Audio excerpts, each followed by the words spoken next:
Episode number 94 of the Dragon's Den podcast is live and on the air. Welcome, everybody, to the show. My name is Eric Hopkins, a.k.a. Jill, joined tonight by Spoopy the Great, who is apparently a Sasquatch along with the Dragon Pet tonight. We also got Matthew 24 on the bottom left and, of course, Miranda Nicole on the bottom right. So how's it going, everybody? What's up? It's been a long couple of weeks since we've had a show, so glad to have everybody back for another episode. Yeah.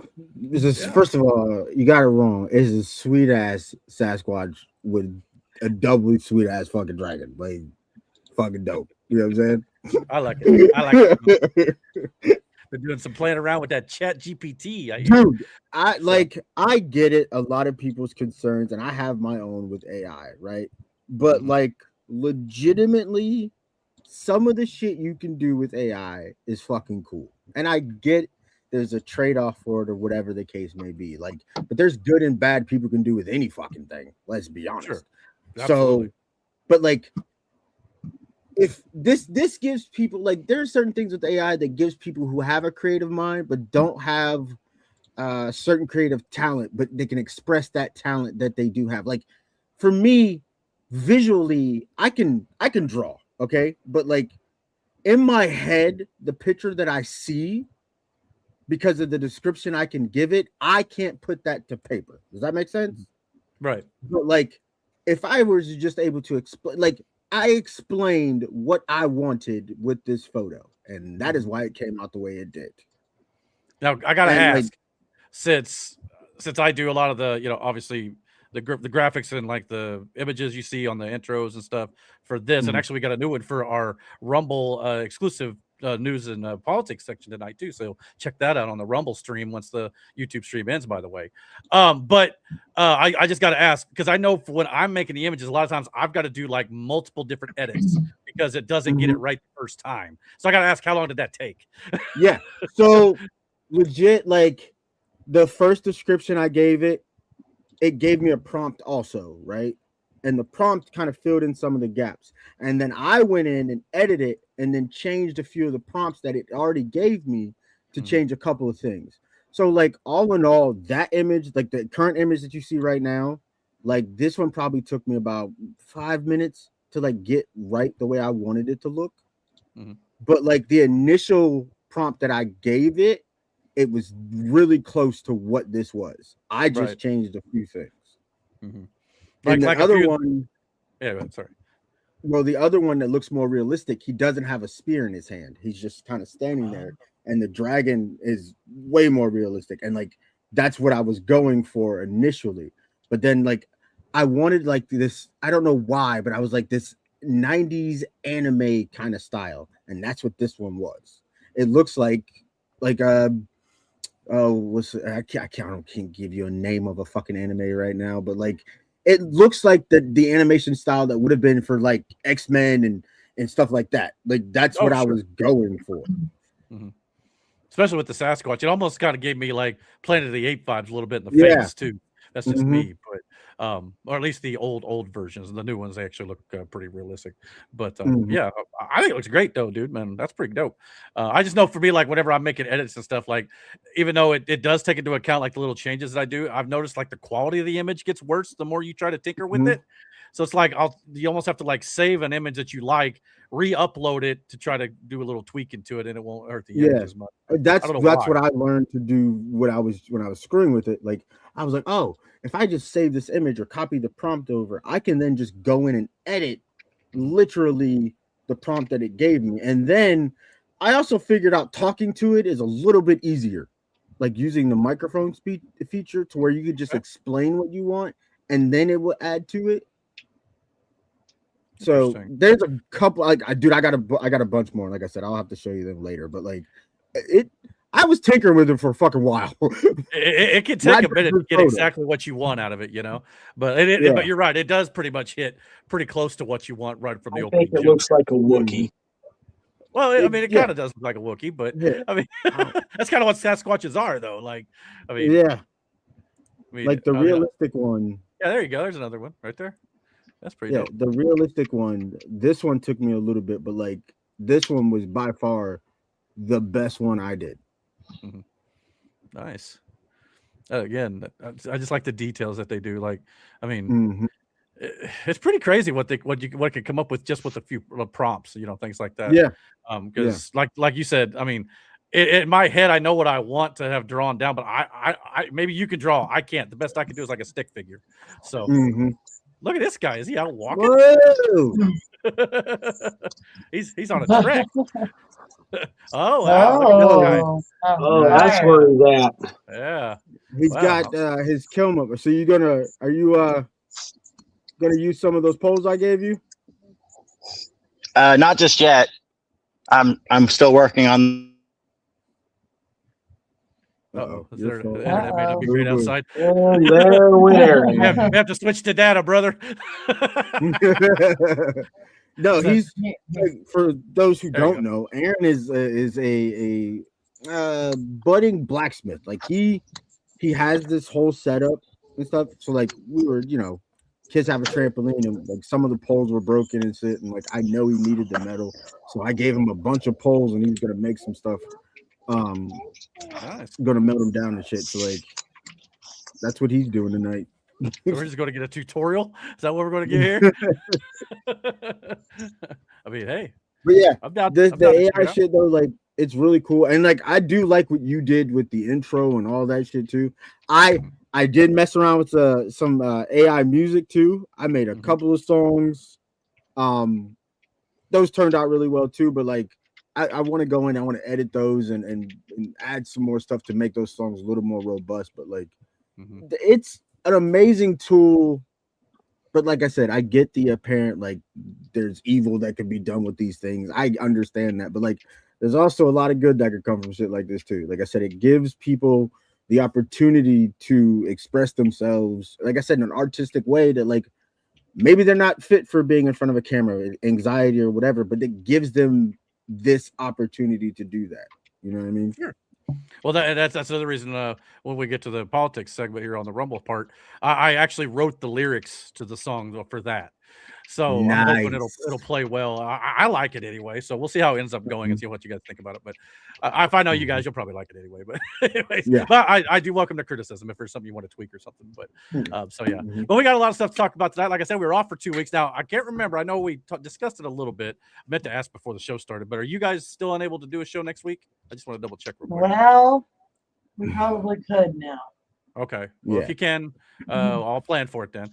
So yeah, well, but I was sitting there thinking we might have to like June may just be one of those months where we like a couple weeks here, show, a couple more weeks, no show. But after July 4th, I think we'll be more consistent. We were gonna go up and see Kid Rock in Noblesville. Oh, that'd be cool. I've got our friend from Ohio is also gonna be here that weekend, as far as I know.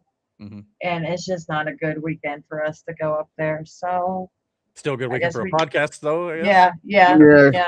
Just don't want to take away any time away from your friend or anything. So don't want to do that either. So he'll be driving most of the day. He'll probably be tired anyway by this time. But yeah, we'll be good to do it. Okay. Coincidentally, that friend is how me and Miranda.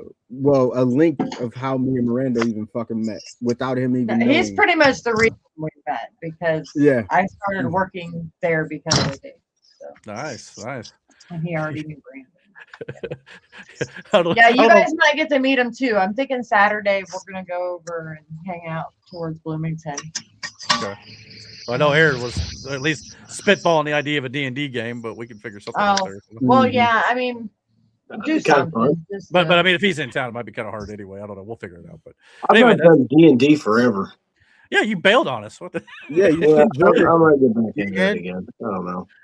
Hey, we will. I mean, I welcome you anyway. You got to talk it over with the dungeon master. That's what you got to do there for sure. Mike just showed up. He goes, I finally got somewhat settled here. What the hell is Aaron doing? Aaron is out of.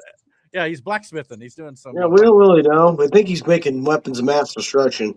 Well, let's not put that out there. I have a question. And that is now live on air, and now we're being monitored. Yeah, you're welcome, Eric. Hi, CIA. Nice to see you, Eric. What is that acronym under your name? It's not just gibberish. I saw it on a T-shirt, and I kind of want to buy it.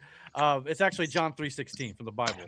For God so loved the world that He gave His only begotten Son, that whosoever believes on Him shall not perish but have everlasting life. So, yeah, it's kind of it looks like gibberish from the. Yeah, but anywho. Hey, Aaron. Hey, mute your phone. Yeah. He is disconnected. Yeah. Yeah. When he gets back, we'll tell him to mute it. I understand he's wanting to show. Look, That's fine. so since he's showing his like new old age shit, we're gonna get some cows, right, Brandon? Well, last I heard, you had basically a veritable forest back there, full of wildlife. Last I checked. Yeah. Cattle. Like the But I can't Doolittle milk out the here. cows. I mean the Gophers. groundhog Groundhog. or the deer. Or the deer. Or the fucking Oh, turkey. Brandon. Look at Or this the frog. And Nice. I like that hat, man. I have one of those, Uh-oh. or Anaya's got one of those, I think. I have one too. It's on the other side though. But I have one of those too. Mm-hmm. Sweet. I need to get me a new American hat. Got a lot of comic book stuff and cool Hey stuff. man, as long as you don't get another vote for Kamala Harris hat. Another, never had one to start with. Oh, you mean the one I got in the mail? You did. Yeah, I did, but it wasn't by my own volition. I got one That's sent to me wild, free in the son. mail. It says "Defend the truth." I go. I started to die loud. That thing went in the dumpster. I remember that funny, shit. funny. Oh, that made me mad. I'm like, there ain't no way in hell this ain't gonna get me to get you my vote. I'm sorry. Nice. I'm giving an F for effort, but anyway. Aaron's trying to come back in here. Hey, Aaron, mute yourself if you're going to pound on metal. Yeah, just so you know. pounded metal out there. But, Not hear a word you said. Yeah, we'll see what happens. So anyway, he's definitely going for it here. Can you not mute him? Oh, I guess. There you go. I guess. Oh, yeah. Okay. Yeah, I guess I could. I never thought, but I don't like doing that because I don't know when he's ready to talk again, and he can't unmute. Well, he'll figure it out. Sure. Yeah. But yeah, I like seeing what he's doing back there, so it gives us something to kind of watch in the background there. So that's kind of cool. Brother, I want a bonfire so bad. You know what? Next Friday night, Brayden, we should sit by the fire while we're on this damn podcast. Yeah. As long as your internet can hold outside. Yeah. Well, hey, we're getting new sure. internet tomorrow, and we should have an outdoor extender. Yeah. Sweet. Hell, you look like you got new internet tonight. You're coming through crystal clear like you are down there. Yeah. I tell you, I don't know what it is. That's because the kids are occupied with something else and they're not on their VR headsets right now. Oh, that does help. That does Are you help. sure? Yeah. Something's going right. I mean, we can't see Brandon, but everything's coming through clear. Brandon looks. Hey, listen, the only reason you 4K. can't see me is because if I put myself in there, it fucks up the picture, and I really like this picture. Actually, the last time you did it, it worked pretty well. So you might try it again. Let me that see. last thing you did before you went back off of it again, but I know what I did. Okay. yeah, it looked a lot better. It wasn't. Yeah. There you go. That looks great. There you go. I mean, There if you you go. move, Yeah. it does it sometimes a little bit, but yeah. Yeah. Okay. So yeah. There you go. So yeah, he's still on there. All right, well, we got a bunch of stuff to talk about tonight. As always, we got some pro wrestling, we got movie news, and we got one little thing in gaming, as well as a lot in sports, actually, and then of course our news and politics and our Rumble X exclusive at the end of the show. So we got 2 weeks worth. You want to just dive right in, get right into this? Yeah, hold on real quick. Well, you said one thing in gaming. There was a couple things I wanted to ask you about in gaming, but we'll get to that part when we get to that part. Cool. Okay. Cool. Right. Yeah, absolutely. And then if you want to pull up something, to let me know. I can pull it up too, or whatever. I just know one thing caught my eye, and you know me. If I it know, catches and my I know eye, the one thing that caught your eye too, because the same thing that you got it wrong. You got it wrong 2 weeks ago, though. You might. Oh get it yeah, I right. did, didn't I? Because We'll I see did. if you get it First right. of all, you can't hey, how was I supposed to know Call of Duty? Like the last time we played Call of Duty, it was not the best outing. You know what I'm saying? For me, yeah. Yeah. I'm the guy in Call of Duty who stands in the corner and spins around when the guy stands by and goes, brother. When I threw that fucking flashbang and you laid down, and I watched you lay down, I was like, no shot. I didn't even see it coming. So, or when I threw a grenade backwards and killed you and Damon, Brandon. This is why nobody likes playing with you, Matt. Well, here's the thing, though. I challenge either one of you in Madden. Nah, you got it. Nah. You got it. Smoke you. Got it. Yeah, I'll play if you have Anthony Richardson as your quarterback. Wow. Well, I wouldn't have him in this year's Madden. Oh, I guess as a backup I would, but that's another story. Hot trash. Hey, they say it's 50-50 that he might actually be the backup this year. He probably should be. You know, Riley Leonard's not ready. Oh, Riley Leonard, yeah. Yeah, so it's one of them two. I guess it's a 50-50 battle right now. But anyway, more on the sports. When you lose the backup you lose your job as the starter, and then in a position battle to be the backup. Imagine your mental state right now. He's still getting paid more than we are. I'll tell you that. Yeah, that's for he's damn doing sure. something right. I'll tell you that. As hard as he gets, shoot, I'd switch jobs with him probably in a heartbeat when it comes to pay wise, at least. So anyway, but before we get into those sports, let's get into the last pure sport in America, because at least they're honest about being rigged. Let's get into the world of pro wrestling. Here we go.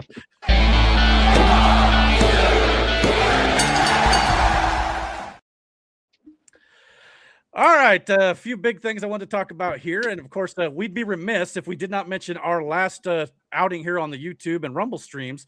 We did a watch along for the El Grande Americano. Aaron, that is creepy as hell. Well, so you're... he's like right here, the camera. Yeah. But he looks like he's been working in a coal mine. I don't know if it's just working in a coal mine or... Yeah, he's a coal miner. Wow. He got like, I don't know if he's got like the black. Yeah, there was soot on his face. Soot on his face. Yeah. He's getting there, baby. Can't tell. Let's see if I can kind of go back to here. Yeah, I can't really see much. Anyway, it's getting darker out there, so it's gonna be harder to see. But we'll still check it out. No doubt about it. I used to do the podcast outside in early episodes. Yeah, you did some on the porch. That's for sure. Yeah, I remember that. Fell asleep a couple times, things like that. On the porch. I did fall asleep on the porch one time, didn't I? I forgot about that. Yeah, I think you did. Hold on a second. I think we kicked you from the stream. Kicked who? We've done that a couple of times. Matt, when he fell asleep. Did. Oh, you guys have kicked me from the stream a couple times. Okay, I think we're.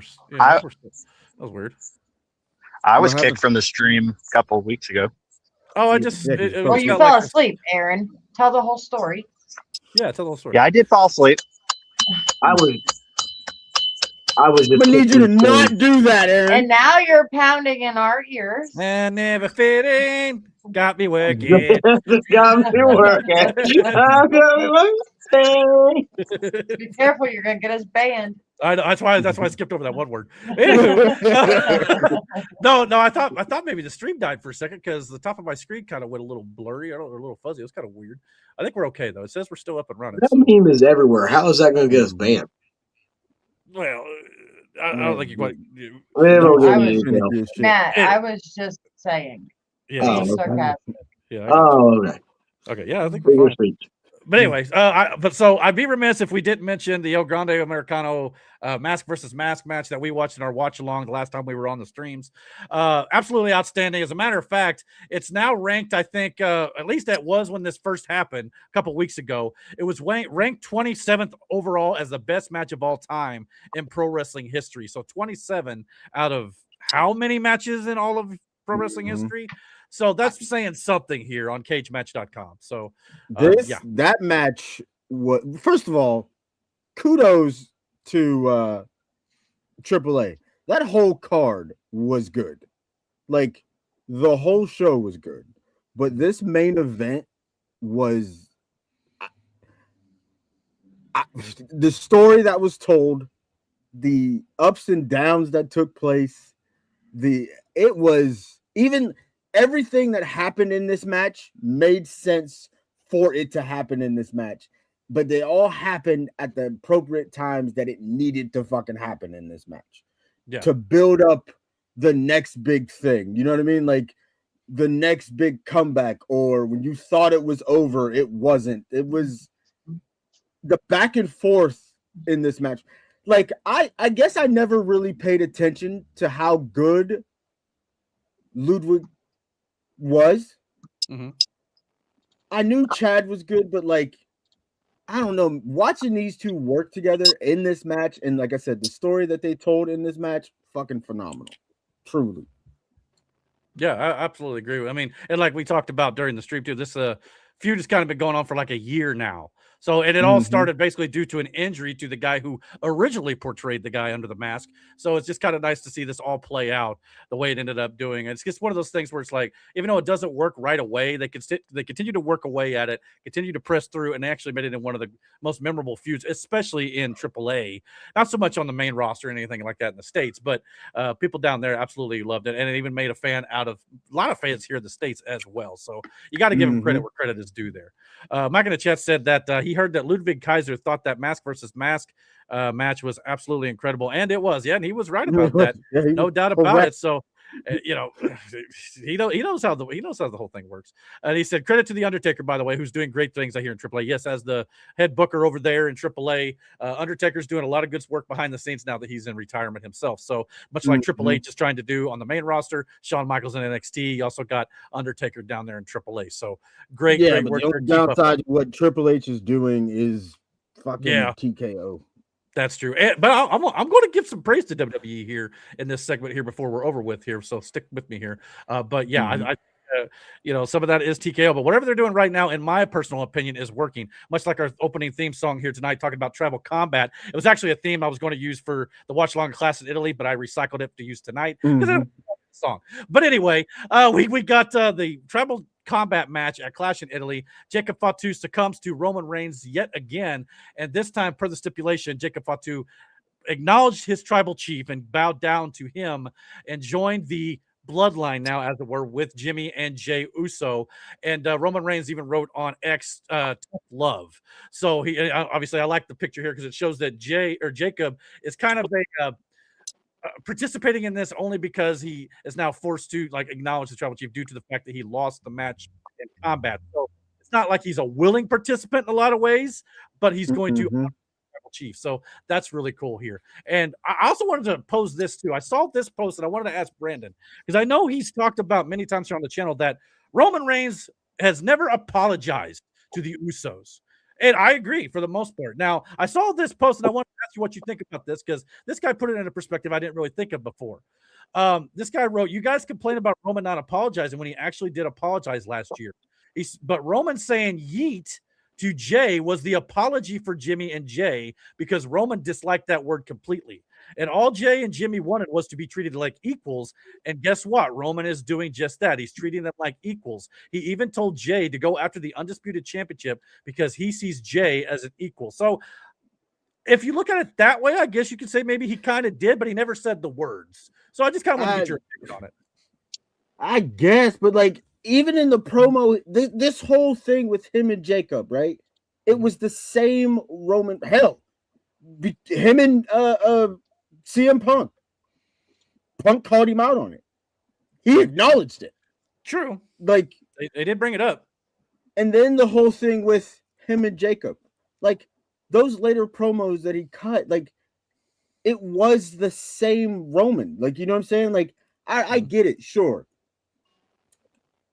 But he's also very good at manipulating the Usos. That's how he got him to do what he wanted to do the first time. If you look at this picture, first of all, Jay is tweaking. Something's going to happen with him.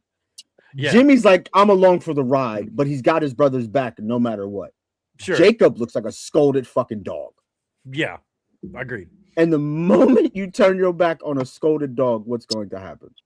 Well, and we'll have to watch the rest of SmackDown tonight too, but Roman apparently sent Jacob Fatu to SmackDown to talk to Solo Sikoa, and the Usos knew nothing about it. So that's going to be another little wrinkle they're adding to all this mess. Not to mention, on Monday Night Raw this week, Jacob Fatu refused to take an order from Jey Uso to attack Seth Rollins in the back, which kind of set the Usos off yo, what are you doing? You're supposed to be following orders, as it were. But that's when Jacob looked at both the Usos and said, hey, I acknowledge my tribal chief. I don't acknowledge and follow your orders. Talking to the Usos. So, again, this is going to develop even into more good storytelling, I think, in revolving around the bloodline as a whole. I think there's still a lot of meat on this bone, as it were. A lot of fans are a little tired of the bloodline stuff, but this is proof of it. Jay is going to get too big for his britches. You remember in the one where he told Roman to get CM Punk. You know what I'm saying? He gave Roman the order. Jay is going to get too big for his britches at some point. Now, whether that results in him turning on Roman, which probably will be ideal, but I think we're going to get another member of the bloodline sooner than later. And I think we all know who that's going to be. Zilla. I think. But I'm curious how this whole Solo Sikoa MFT situation is going to play in all this too. Because he's kind of been watching from the sidelines a little bit, this whole Jacob Fatu thing. There could be a possibility here where Jacob still eventually turns on the OG bloodline somewhere down the line here. Yeah. So we'll have to see how, and then That maybe is Zilla also gets true. involved as well. So I'm still very interested to see how this goes. And maybe they hint a little bit more at that tonight on SmackDown. Not yet had a chance to watch it, but we'll check that out. I do know one other thing from SmackDown tonight, which we're going to talk about, but the rest of the show we'll have to wait on.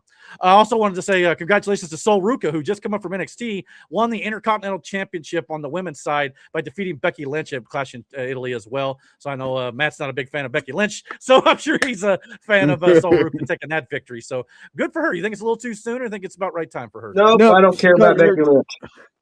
She cut her teeth in NXT. You can't say it's too soon for somebody who's held a title there and done a lot of things there. Also, like, now it's her. She's on the main stage, and let's see what she can do with it. Yeah, I mean, so far so good. And not to mention, I will give credit where credit is due. The Soul Snatcher she did on Raw looked great. Or Soul Catcher, whatever the name of that move is called. So Soul Snatcher. Maybe, yeah, I think it is Snatcher or whatever. Anyway, but I thought it looked pretty good, so I'm going to give credit where it's due. It's just when it goes badly, it doesn't look great. But if it goes great, it looks amazing, no doubt. A couple of chats here from Mike. He said, "Seriously, an American and a German and put on the best match as luchadors in ages gave me hope again." Yeah, imagine that, an American and a German. Yeah, and that match. Like, I'm telling you, dude, that a couple of guys there from the UK too involved in this. So it's an international incident, no doubt. It was a phenomenal fucking match, dude. Yeah, and I mentioned this to our buddy Nate, where of course he's a big AEW fan, and I am too. We all are to some regard. But I mentioned to him like the mask versus mask match. I would probably put in the top 10 of the year, probably when the year's over. And he goes, "I don't know, man." I was like, dude, I know you haven't seen it, but trust me, it's up there.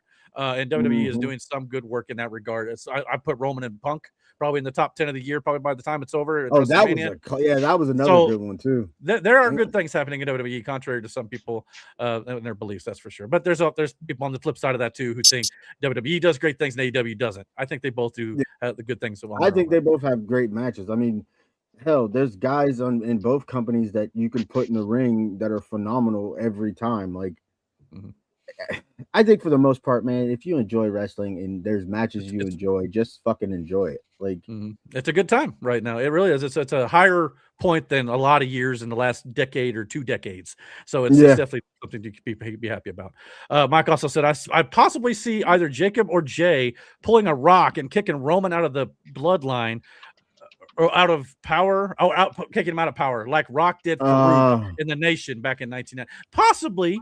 That would be one way of going about it. I almost wonder if I would have to be Jacob but they're definitely not on the same page. But as a collective, I don't know. I mean, maybe Jacob or Jay could take the leadership role. I can see Jacob probably. Jay could, but the fans didn't like him as a single. So I don't know. But maybe. What do you do with Jimmy? And I get Jimmy's going to follow his brother, but at the same time, like, there's jealousy you could play into there too. Jay's always getting the shine. Jimmy's kind of in the background. The Marty Jannetty, as it were, to his Shawn Michaels, I guess you could say. But I don't know. I mean, that's why I keep saying there's a lot of intricate storytelling elements here that I think they could definitely exploit and take advantage of still. And notwithstanding just the bloodline stuff, WWE in general right now is doing a lot of intricate work when it comes to the storytelling and all these different moving parts at the same time, which is what I'm going to give them a lot of credit for here. As of right now, both companies are in the mix of big tournaments that they do every single year. And on the WWE side of things is, of course, their King and Queen of the Ring. And on the King side of things with the men, these are the final or 3 of the final 4. The bottom 4 on the right will be determined tonight on SmackDown between Jey Uso, LA Knight, Royce Keys, and Finn Balor, which is a hell of a match right there. In general. Shit.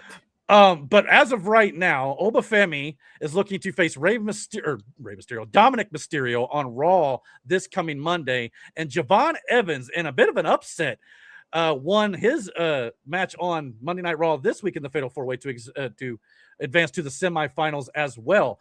But before we get into Javon Evans, well, a little bit here. The report going around that I saw was that the winner of the King of the Ring was going to either be probably Seth or Oba, and the winner, one was going to face Roman Reigns at SummerSlam, and the other guy was eventually going to face Roman Reigns at WrestleMania. So with Seth Rollins getting officially eliminated this last week on Monday Night Raw, mostly due to interference by the Vision and Braun Breaker giving him a spear, which allowed Javon Evans to get the victory. So good for Javon Evans, by the way. Great spot for him in advancing in the tournament. I don't expect him to win. I'll probably lose against the winner of tonight's match on SmackDown, in my opinion. But with Seth Rollins now out, with the report going around that it was either going to be Seth or Oba against Roman at SummerSlam, and of course, Oba taking the loss to Brock Lesnar at Clash in Italy, which I know Mike didn't care for, but at the same time, I think it'll be just fine. And as Oba even stated on his promo, I believe, afterwards on Raw, he said that Brock Lesnar cheated to defeat him, which he kind of technically did. He attacked him before the bell even rang from behind when Oba wasn't even ready, which kind of caused Oba to be on his back foot the entire match, and he got beat by 7, I repeat, 7 F5s, including 1 through an outside table. So it definitely still made Oba look strong because he kicked out a 6. I mean, let's be honest here. Yeah. But yes, as of right now, since then, Oba has been on a tear, has been tearing through this King of the Ring tournament, and now his next matchup is against Dominic Mysterio. But I want to point out here, do not sell Dominic Mysterio short here. Obviously, I think Oba would, in a regular fight, just beat him for sure. But interestingly enough, Dominic Mysterio is actually 1 year older than Oba Femi. No fucking way. Yeah, Dominic Mysterio is 29 years old, and Oba Femi is 28. If this post is correct. Let me double quick check here. Fuck out of here. So, and not to mention, Dominic Mysterio has 20 years of experience. Oba does not. So, if you want to just consider that in your calculations, yes, that is absolutely correct. So now, obviously, physicality is another ball game here, but yeah, but if you want my honest opinion, I think Dominic Mysterio wins this match. Why? Because I think Brock Lesnar cost Oba the match. Yeah, and which will give Dominic a reason to brag forever. You know what I mean? But then, here's the thing. So he's just gonna sound like a little bitch. Well, if that's the case, why not have Javon Evans? Well, unless you're gonna have Finn Balor go against Javon Evans, which would be fucking phenomenal. I'm just putting that out there. And then have Finn take on Dominic. Which would be also fucking phenomenal. You got there's already a story there. Say it one more time. Finn, is that what you said? Yeah. Balor. Okay. I was leaning to that. Yeah. Okay. Balor take on Mysterio. Yeah. That's kind of what I was wondering. You could also just leave Javon Evans in that spot. Now, granted, would he beat Roman? No, not a chance in hell. But it's a hell of a shine for the kid. Sure. Legitimately. Yeah. Just to make the finals in general, whether he wins it or not. But I mean, there's a lot of ways this can go, which is why I'm very happy with the storytelling they're doing right now. So that's obviously Brock could cost Oba the match against Ray or Dominic. I keep wanting to call him Ray for some reason. But anyway, so Dominic could then make exactly. So Dominic could be in the finals against either Javon Evans or the winner of the men's fatal 4-way tonight, which Mike may be letting us know in the chat in just a second. But there's a couple scenarios here. What if Oba Femi wins the tournament? Bully Ray on Busted Open Radio said that he wanted them to go all in with Oba at SummerSlam. Like, so he wants Oba Femi to win the tournament, then to coax Brock into the ring. He would promise his title opportunity to Brock Lesnar if Brock can beat him. But if Brock loses, he retires on night 1 at SummerSlam. Then night 2, Oba would beat Brock and then challenge Roman Reigns for the World Heavyweight Championship. So if the report's true that Seth Rollins and Oba were going to be at SummerSlam and Mania, maybe Seth's at Mania and then Oba's at SummerSlam. Personally, I would have preferred to see Seth versus Roman at SummerSlam. Roman's probably going to win there, carry the title all the way to Mania for Oba. But if Oba's in the World Championship match at SummerSlam, is it too much too soon to give the world title to Oba at SummerSlam? Because I would assume Roman holds on to it till Mania. If that's the case, you definitely don't want to book Oba against Roman. You know what I mean? Because that's just going to – you talk about killing Oba's momentum that you were worried about at Clash in Italy. This would probably do that. Yeah. You don't want to do that, in my personal opinion. So I don't know if I agree with Bully's plan. I think Oba Femi versus Roman Reigns would be an awesome WrestleMania main event. Unless Yeah, I agree. Unless Yeah. the plan is to beat Roman Did Roman at challenge him SummerSlam. at Mania? Yeah. Maybe. I mean, you could do that. I just always assumed Oba's winning the Royal Rumble, going against Roman Reigns at Mania. You know, that's where you do the title change. And then you give Oba another year to simmer, build and build and build to that point. I think SummerSlam maybe just a little too soon. But if it's not, but here's the thing, it may not be Oba Femi at all. Okay. And maybe the Brock Lesnar thing, he takes him out of the tournament, and it's Brock Oba part 3 at SummerSlam, which we all kind of figure is going to happen anyway. Yeah. Oba wins there, and we continue down the road here. So then that leaves us with what's left. Well, LA Knight's heavily been in the conversation, talking about how he's, you know, even dogging Roman Reigns in the bloodline for months now. So if he was the winner of tonight's Fatal 4-Way on SmackDown, he would face Javon Evans to go up against probably Dominic Mysterio at that point. Or as Brandon pointed out, this is all kind of mixing together with what's going on SmackDown. Cody Rhodes winning Gunther at Clash in Italy, despite the fact that Gunther had his leg underneath the bottom rope, which he's got an obvious gripe here. The 3 count never should have even been counted. So Gunther and Cody's going to get a rematch, with Gunther naming his stipulations for that match as well.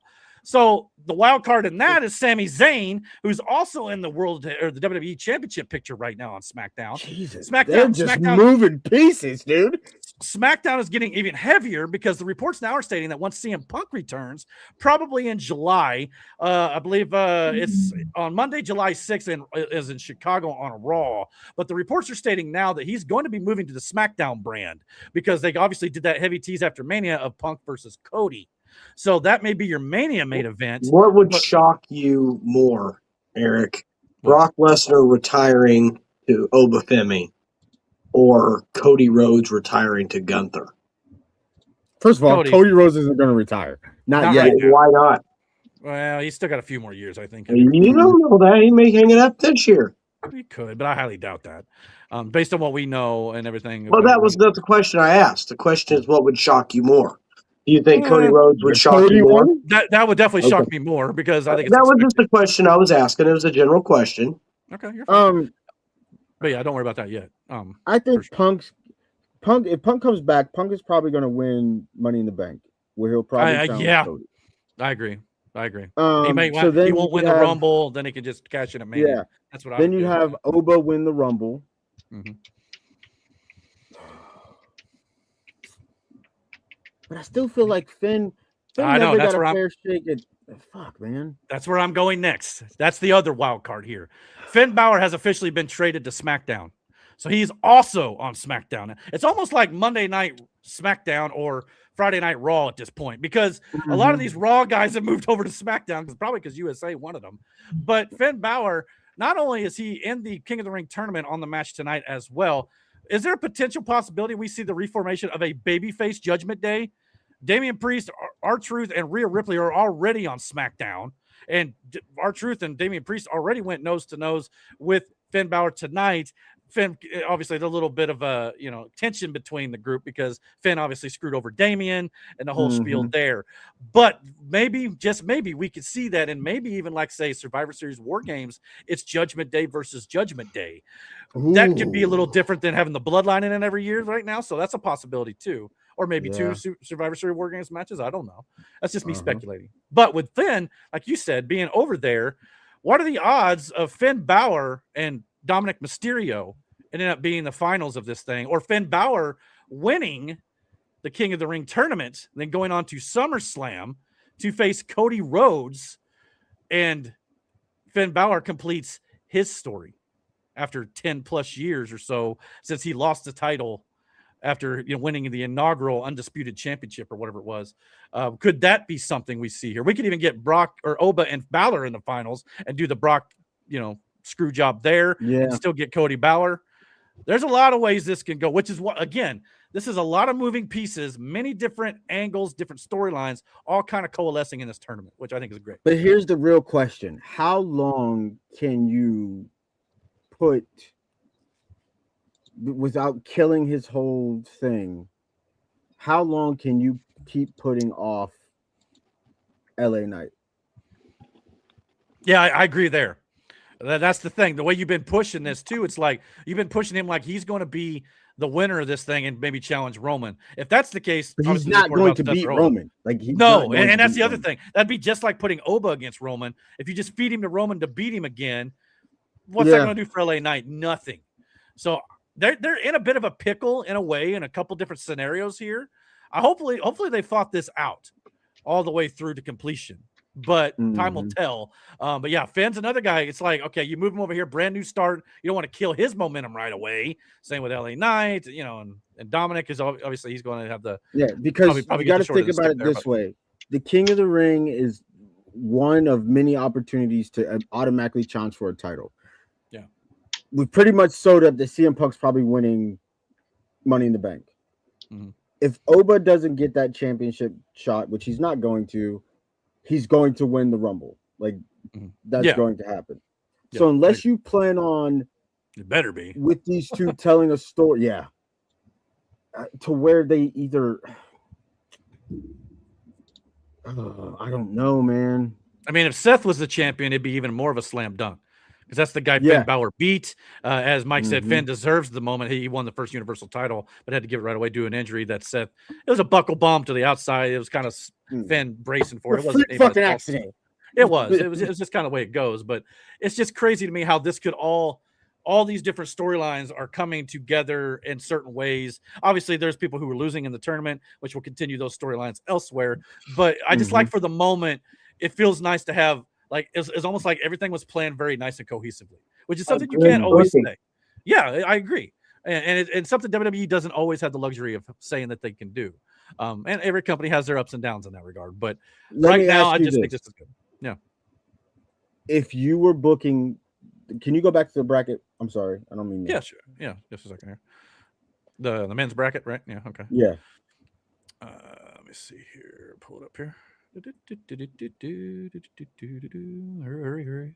Live television, guys. All right, here you go. Yeah, there you go. If you were booking the end of this, your finals. Sure. How would you do it?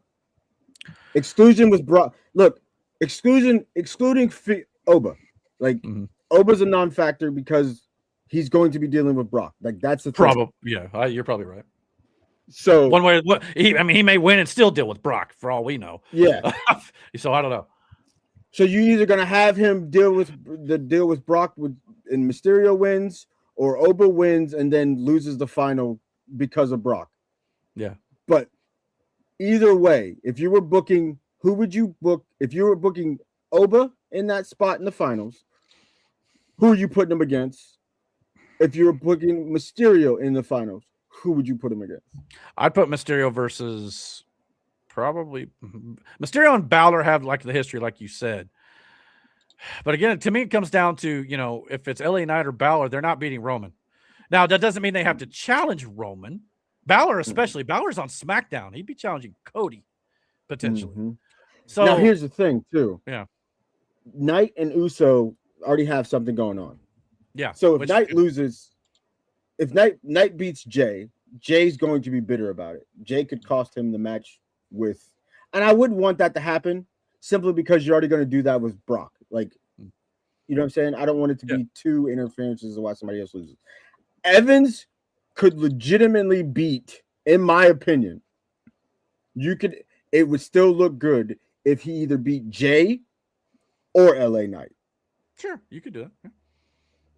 I mean, there's definitely ways of doing that to make it work all right. No problem there. I just feel like the longer Oba's in this, the more detrimental it is to him if you have him going for the title. But yeah, I don't know. If it's not Oba, it's got to be either like LA Knight or Balor or somebody on that bracket we don't know the winner of as of the recording of this right now. Because I don't think Mysterio against Roman is a main event for SummerSlam. I don't think Javon Evans against Roman at SummerSlam is a main event. I just don't. No. Nothing against either of those guys. It's just not going to be what they book. So it's going to be very interesting to see what they end up calling here. Balor and Cody. Because if you at the beginning of this, and you might be right, Balor and Cody. But I thought Rollins was going to be in the finals. I thought Braun Breaker was going to be there. I know Braun had a bit of an injury scare here and there, so maybe they're playing it safe with him, not booking him and then he gets hurt. I don't know. But they're not there. So at that point, it becomes different. So yeah, all I know is it's going to be interesting to see what they end up doing, and I'm highly intrigued. I don't know about you, but this I didn't think I was going to like the Fatal 4-Ways to start the tournament because I feel like it takes away from the singles matches. But it was kind of nice. Then you still get a couple of the singles matches later in the tournament, so I think that's kind of cool. Mm-hmm. So I guess we lost Aaron, but he'll come back hopefully at some point. But on the women's side of things here, they also have a Queen of the Ring tournament going on. Now, as of SmackDown tonight, we do know the 4th member of the Final 4 here. And now we got Liv Morgan versus Charlotte Flair in the semifinals and Io Sky versus Raquel Rodriguez on the Raw side on the semifinals. Now, this kind of makes me kind of wonder if we're going to be getting a collision course here between the 2 members of the Judgment Day. Obviously, Roxanne Perez has already lost in this tournament. She's kind of been a bit bummed about it, and it kind of feels like it's caused a little friction there, at least from Raquel's side of things. And Liv is trying to stave off her dissension a little bit here in this storyline, but her and Raquel could be on a collision course to even further explode this division amongst the trio of women in this group. So that may be the storyline they go with. And of course, Liv's trying to say she wants to have it all, even though she's the women's world champion. She wants the WWE championship too. But there's also, now that Charlotte's advanced, Charlotte and Rhea Ripley have been teasing, obviously, their budding friendship due to the help of Alexa Bliss, but they also have a rivalry history as well. And even Charlotte says she still wants the WWE championship here too. Not to mention, in the bracket, there's a potential possibility here for Charlotte Flair to beat Liv Morgan. Maybe Raquel Rodriguez and Liv Morgan knock each other out of the tournament somehow accidentally, and it becomes Charlotte versus Io Sky, when Io Sky is a best friend of Rhea Ripley. So again, the story elements here, they're a little lesser than on the men's side, but they're there and they're prominent, and I like it. It's really good, I think. What do you think about where this is going? I think it'll be Io and Flair. Flair beats Io. To go to face, yeah. And I think the Judgment Day things you can still do without the tournament being the winner. Yeah, you could always have Io win Money in the Bank and have Raquel win the Rumble. Yeah, or vice versa. Yeah, I think Raquel Liv Morgan is definitely a match they're building to. Roxanne Perez is interesting in that group too. Let's not forget about her. But yes, yeah, she's also very fucking good too. Yeah, for sure. And that doesn't even include Becky Lynch and Bayley and Jade Cargill and all these people who lost in this Last Legend is also very good. Yeah, and improving. So damn, they're stacked. And like I said, when this tournament started, both these tournaments were stacked, and I think it paid off in dividends and spades, as it were, because with the amount of talent, it made it very unpredictable. And I think it made it much more exciting for fans. So, and I don't think we're done yet either. So I'm looking forward to seeing this, no doubt. Also, if you bless you, if you want to check out where all these events do take place in the coming months here, this is the upcoming WWE slate when it comes to their PLEs. Night of Champions will be where the finals of the King and Queen of the Ring tournaments happen. And remember, the winners of those tournaments get world championship opportunities at SummerSlam. We'll have a Saturday night's main event on July 18th. We are now having a Sunday night's main event on September 6th, which is where Money in the Bank was previously scheduled, but it got booked to October 10th. So Money in the Bank will be pushed back about a month, but we'll get a Sunday night's main event in September. And of course, WrestleMania is later down the line with more pay-per-views and PLEs to come at the end of this year. So looking forward to all that, especially that Sunday night's main event. That's kind of interesting. The week before the NFL starts. So at least they didn't wait until the opening is weekend, no doubt. So nobody cares about the NFL right now. Well, give it about 3 months. We got fantasy football coming up, so get your oh my god. I don't want to think about that. Money for this stuff, man. Why does everybody get all like everybody's all like, I don't want to ever think about it? Because dude, it is the most it's the once we get to the draft, we're fine. Yeah. It's leading up to no, we're not fine because then it's wonder what Matt's gonna do, wonder when he's gonna drop this player, wonder what it's never fine. Matt likes that idea too, you can tell. I'm glad I'm the wild card. He's scheming over there. As he always does. Then there's Aaron. I'm willing to talk shit since he's not here. But no. He picked guys who smiled in the pictures last year. Yeah. He's gonna pick everybody who frowns this year. So that's a strategy. You better pick them that look mean. You want people to get run over. Sure. Mike said in the chat, sadly, a lot of teams have a member that gets lost after a split. Jimmy Uso, unfortunately, might be that one. And that I don't think so. I don't think so because Jimmy kind of stepped out on his own too and was having a hell of a little run on SmackDown. before they ended up moving him back to Raw. You know what I'm saying? Before the whole WrestleMania and Gunther and Jay thing, and then he just ended up staying on Raw. But before that happened, Jimmy was having a little heel run. It was a nice little run too. Yeah. And I'd love to see him hold a singles title. It ain't got to be a heavyweight title, but like he's earned a single shot. Hell, a lot of the times Jimmy carries a lot of promos on that mic. I'm not saying Jay can't cut a promo. Jay can cut a hell of a promo. But what I'm saying, like Jimmy's good on the microphone. He's good in the ring. Like I feel like he's not Marty Jannetty to Shawn Michaels. I don't think that was a bad analogy. That was the best one I can come up with. But yeah, it's I like see your point. More like when he's like when the Hardys split, right? And yeah, okay. You know what I'm saying? Jeff went off and was doing his own thing, but then Matt got hot because he did this gimmick in TNA. You know what I'm saying? It's kind of like that. Or like when Bubba Ray and Devon split off and we got Reverend Devon and shit, you know what I mean? Like, and Bubba was doing, I feel like with Bubba and Aces and Eights in TNA when he was fucking taking off.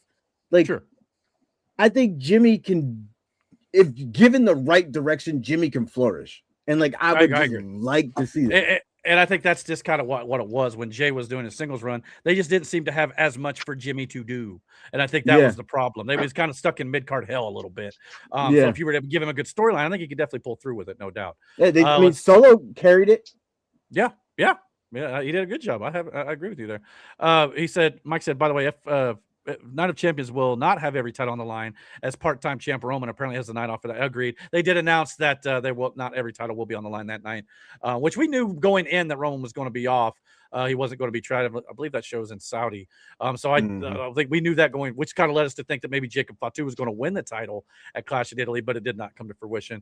I understand why, but again, the part-time champion thing kind of sucks. But it is Roman Reigns. I understand it. Hopefully, it'll pay off at SummerSlam. Part-time champ you want, but he was champ for 4 fucking years. He deserves a break. Yeah, and like agreed. I understand. Yeah.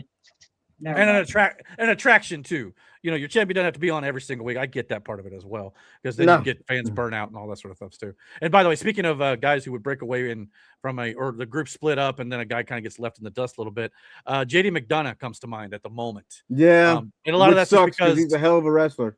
Yeah, so hopefully they'll continue to use him in like a team format with Dominic. But it wouldn't hurt to maybe Dominic and the Judgment Day to recruit yet another member. That would be a good thing, especially on the men's side of it. You know, they got 3 women, but get 3 men on that too. Danhausen, yeah. I mean, I don't think he quite fit the mold, but I see what you're saying. You know, we talking about R-Truth did. Yeah, that's true. Good. Eventually, very nice, very evil. Kind of apples and oranges, but yeah, you're right. It ended up working, and it's working in space with Damian Priest still. So there you go. One last thing at WWE I wanted to talk about, of course, is this week we got news on the lawsuit filed by Janelle Grant against Vince McMahon and WWE. A joint motion was filed by the accuser Grant against McMahon and WWE, requesting the court to move the sex trafficking lawsuit into private arbitration. Pending approval from the court, the lawsuit against McMahon and WWE will move out of the public eye and do private arbitration. So this sounds like a little bit of a way for Vince McMahon to kind of get off once again and not have to have any consequences. However, there were reports coming out back in late May saying that a new ruling found that Vince McMahon and Nick Khan destroyed evidence in this case. As a consequence, the court will treat 5 damaging facts as presumptively true when the case goes trial next month. So that does not help the case for Paul Levesque, Vince McMahon, Nick Khan, Stephanie McMahon, and Brad Bloom. So yeah, all these people, I think Stephanie may not be involved as much, but either way. So yeah, they're destroying evidence. The court's now going to take it as fact that what they destroyed obviously must have been true. So that's not going to help their case at all. But we'll see how this ends up playing. Yeah, I don't know why you would do that. Yeah. But it sounds like this. Normally in situations like this with Vince McMahon, it's usually when he ends up getting off scot-free, settling up for more money with the victim or whatever, and nothing ever comes of it. Let's hope that's not the case this time, but time will tell. And I don't know all the details of the case outside of what's been reported, which we all, like we said before, we don't know 100% fact and what's true and not. Facts will come out eventually. I just want to remember this too. Yeah. So you can't necessarily believe all women. Oh, that's for sure. There's a lot of and men too. Let's be fair. Yeah, and men too. Yeah. Right. Yeah. And people say stuff all the time. For sure. Yeah. No, it's just with Vince McMahon, people who've watched wrestling for many, many years, like we have. All you got to do is look at some of the segments that Vince McMahon booked himself in. You could clearly tell there was some tendencies there from Vince McMahon. So now you could say, well, he's playing a character, but whole archive of shit doesn't do him any favors in a situation like this. No. So and with the whole Epstein thing, you've got victims and then you have accomplices. You got to know what line was crossed. Sure. And just because you're accused, and just because you're accused, you had anything to do with it. Jack. So until the facts come, and people want to say, like, they talk about like the Charlie Kirk case and stuff. Well, we need to know all the facts. What happened. Here's the thing: while it's still being litigated in court, those facts are not going to be released to the public until that case is completed. So you are not entitled to know when the facts come out and when it's all said and done. They'll be released most likely. Yeah. But until then, and you know what? E. Jean Carroll got some money in the whole. Well, so not far. now. Well, not now. In the beginning, she did. In the beginning, she was awarded it. Yeah. Yeah. So you can't even trust all judges. Well, because things will be on appeal and and it takes years to litigate this stuff, sadly. But but anyway, that's the latest on the whole Vince McMahon saga. We'll see how it ends up playing out. I think it's supposed to go into that arbitration in June at some point. I don't know what time of the month, but it should be any day now, no doubt. On the flip side of things in AEW, she's back. The moment she came back, I knew the rest of that tournament was fucking over, and I was over it. Well, and that's being honest. That's kind of what I want to go with this here. Now, she's no belts Mone. Now she's lost all of her belts, but Mercedes don't care. Made her return to AEW, replacing the injured Willow Nightingale in the Owen Hart Cup tournament here on the women's side of things. She will be facing Hazuki on Dynamite this week, as on the other side of the bracket, Athena faces Maya World in the semifinals, and the finals will be at Forbidden Door on June 28th at their next pay-per-view. And to Brandon's credit, when AEW, even before all this with Mercedes happened, when AEW announced the tournament, we said here on the channel, okay, Athena, Willow Nightingale finals. Willow Nightingale's hurt. Now I think we're both in agreement. It's going to be Athena and Mercedes Mone once again in the Owen Hart Cup tournament in the finals this time. Last year in this tournament, Mercedes defeated Athena in the tournament. So at least I hope this time around, Athena gets her win back this year, and Athena goes on to All In to challenge the world champion. What do you think? No, it'll be Maya World versus Mone because they have a story together. Well, too. They do, so Athena will fucking lose. Is that going to sell a pay-per-view though, as a finals? No, Maya and Mercedes. I don't think. I think it's Athena this time. I do, but I see your point. There is a story element there, and I agree with Mike, and I know Brandon agrees. Athena wins or we riot. Yeah, I mean, exactly. Like it's so fucking dumb to me that like.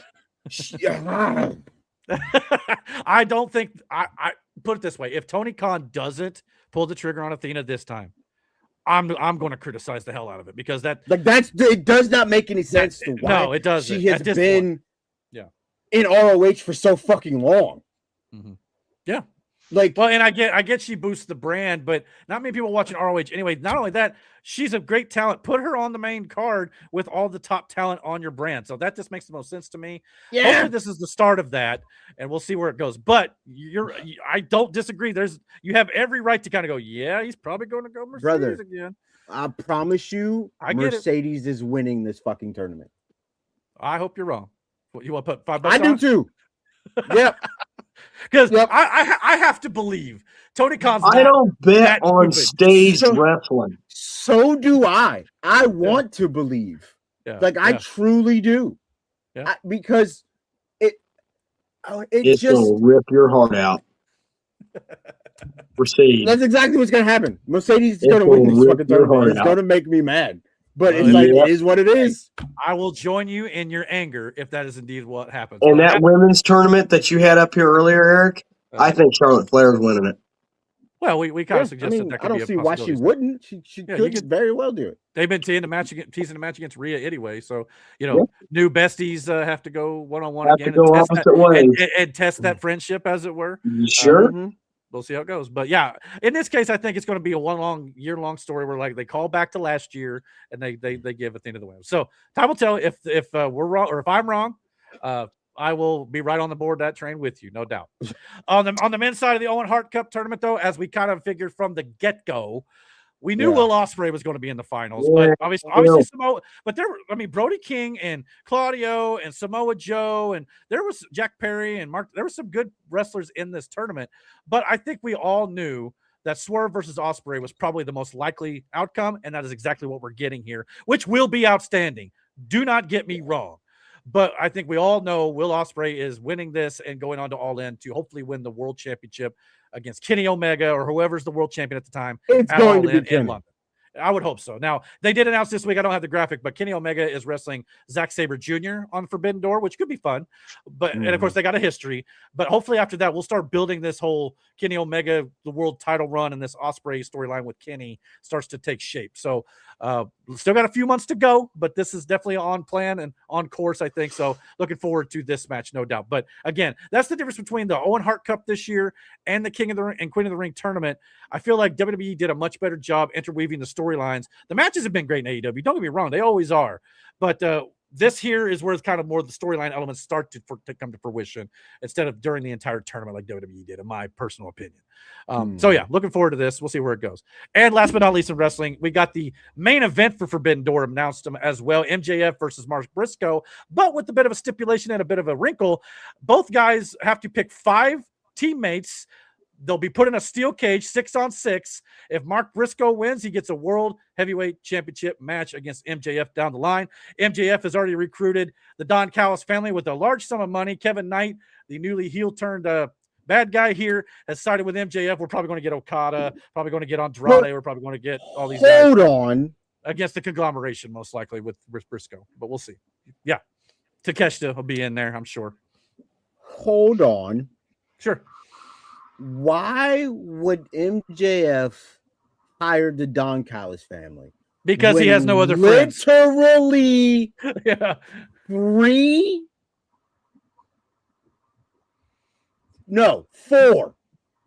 of the top members in that fucking faction. They want his belt, his title. I agree, and they alluded to that. Andrade's like, because even Knight said, "I'll help you, but I want a shot at the title." And then MJF said, "Fine, I'll give you a shot, but if you lose, you're no more rematches." So even MJF is still wheeling and dealing with those guys. He's paying Don off. Don is the wrestlers like Okada. No, listen, hear me out. The wrestlers like Okada, Andrade, who else is in there? Kyle Fletcher. They don't want to be used as pawns, but he's paying Don Callis, and Callis is ordering them to do this. So it's not so much that they want to help MJF. They're being forced to by their manager, which I think is going to be good too. We've talked about how Don Callis has got too many members in this family. Takeshita. Why do you have LA Knight? Kevin not LA Knight. I'm sorry, Kevin Knight. Because he turned heel against Darby and he joined Don Callis. Put him with anybody else though. Like he would have been a great fit for fucking give me that name. Hurt Syndicate. Or put him with fucking TV for a while. I don't know. Put him with fucking Nana and fucking Swerve. And that makes more sense to me because Swerve was actually kind of touting him as the next big thing. You could do like a heel tag team there. That'd be great too. So I'd be fine with that. Maybe that's the way they go eventually. But like I said, right now, I think they're just telling the story of the Don Callis family are eventually going to implode.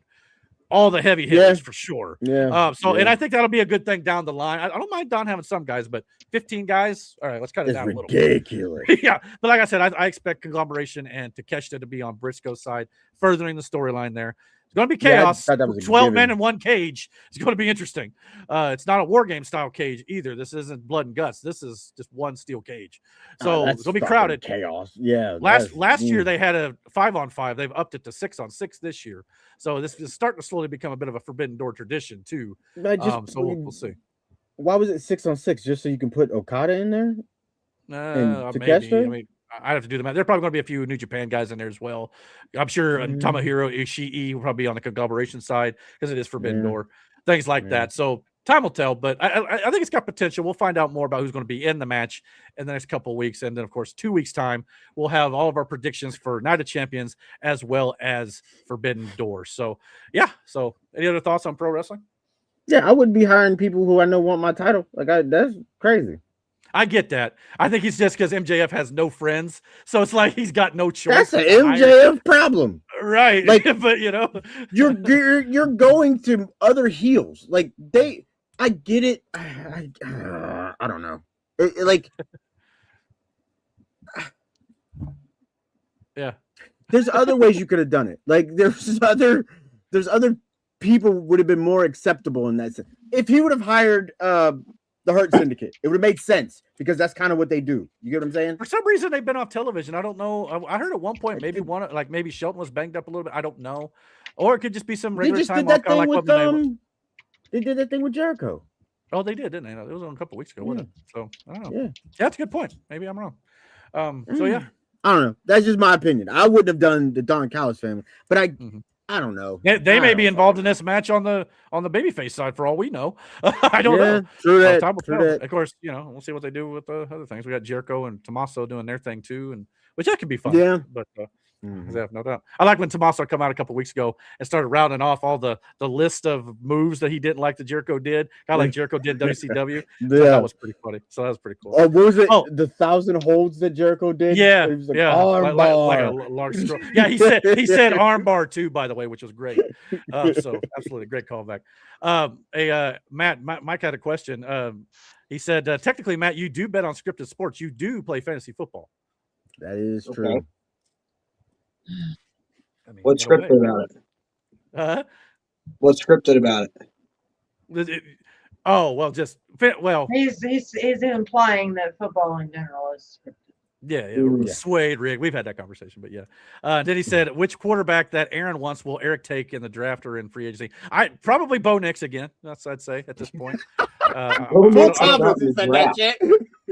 I actually thought, you know what? I could keep him at a very late round value. You know what? You know what, Eric? You're right. You should do that. You should keep Bo Nix. Just to spite Aaron or spite Aaron. No, just to screw yourself over. You're doing a good job. Hey, man, had he not got hurt last year, they might have gone to the Super Bowl. Yeah, I'm about to say, what the fuck are you talking about, Matt? Like, they were actually on a fucking roll last year.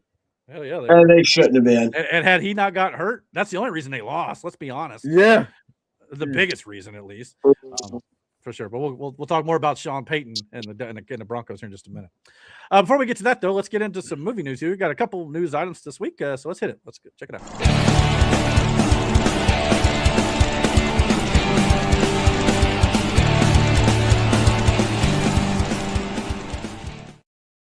Please tell me Master of the Universe crapped the bed. It did, but we'll talk about that in a second. And when I mean crap the bed, took a full-blown deuce. But anyway, anyhow, but before we hit to that news item, when we get to the rapid fire segment, we got a couple of little quick teaser trailers I wanted to discuss. The first one, I'm not sure anybody will care about on this panel, and I'll be kind of curious if you like it or not. We got our first teaser trailer look at Ice Age 6 Boiling Point, so let's check it out. Why? Yeah, I did like those movies. Good question. So here you go. I think I've only seen the first two, but they went down a little bit, but they still got their fans. So this is Disney's first effort because that was previously under, I believe, the Fox banner. In their animation studio. But anywho, here's the new teaser for Disney's version.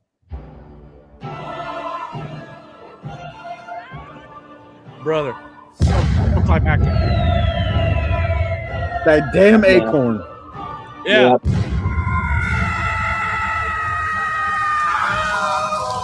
Brother.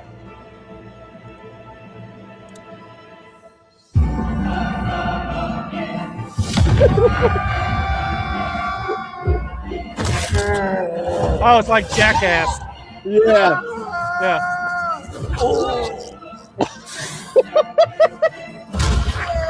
Oh. Look out!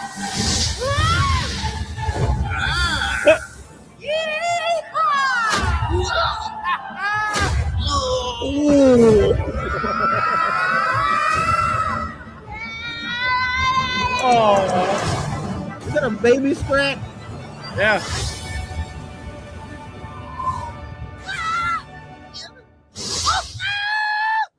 So Boiling Point hits theaters in looks February. hysterical.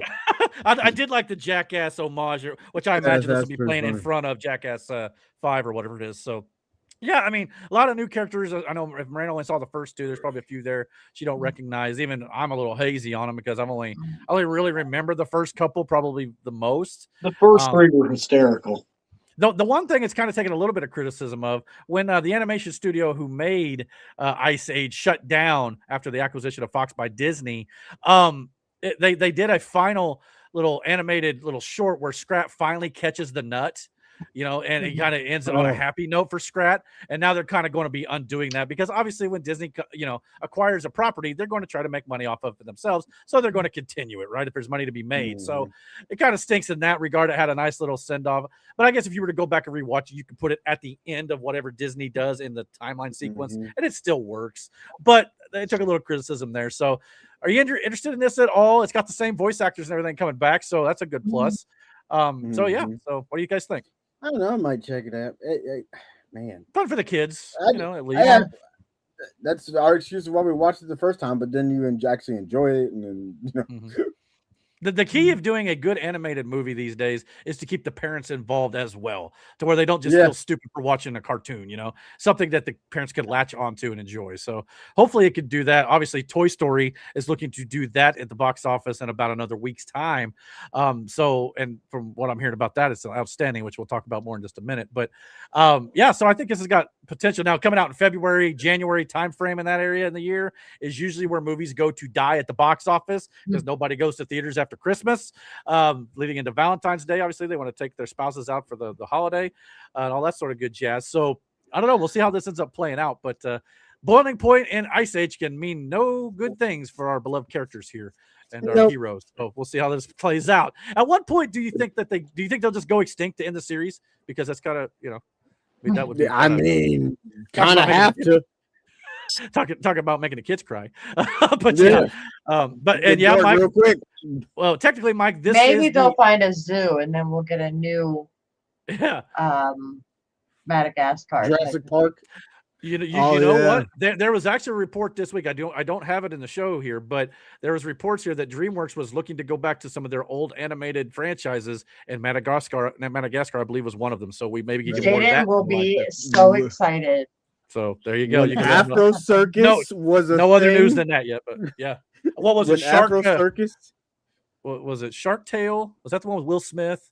That was one they were looking at, and I think there was another one I can't remember the name of. I actually like Shark Tale too. That was a good one. But Madagascar was definitely one I think was on the pipeline. So Madagascar was the best one, in my opinion.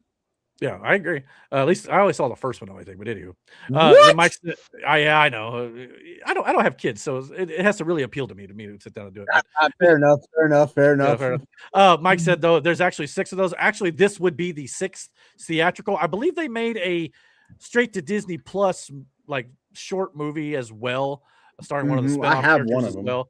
So there are some other little specials and stuff too. But yeah, this is the 6th theatrical film coming up in February. So there you go. He also said how they ended dinosaurs basically killed them all. Yeah, pretty much. Remember that old show, Not the Mama? Man, they should bring that show back. Real talk. Yeah, I'd be fine with it. Why not? That was a good show. Why not? I don't disagree. So that and Alf, I'd be fine for an Alf. Yeah, Alf, brother. Yeah, Alf. Alf, where's the cat? For sure.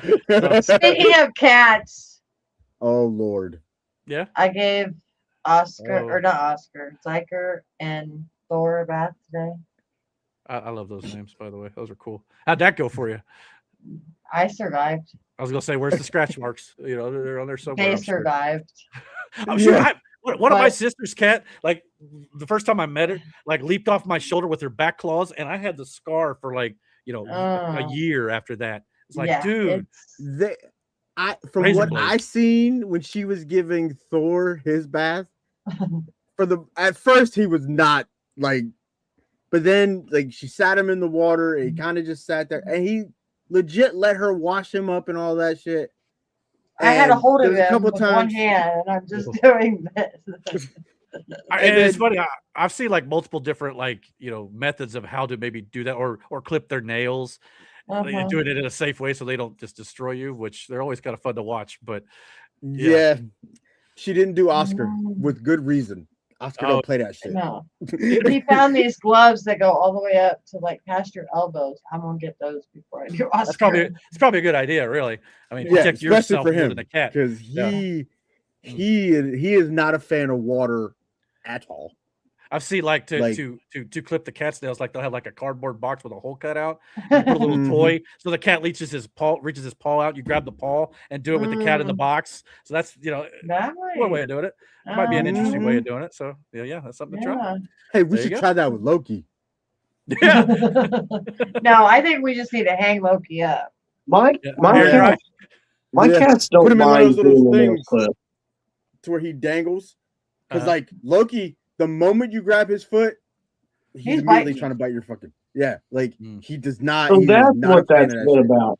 So we want to hang him up on the thing to where put him in like this harness where he's just kind of dangling in the air and he can't do anything about it.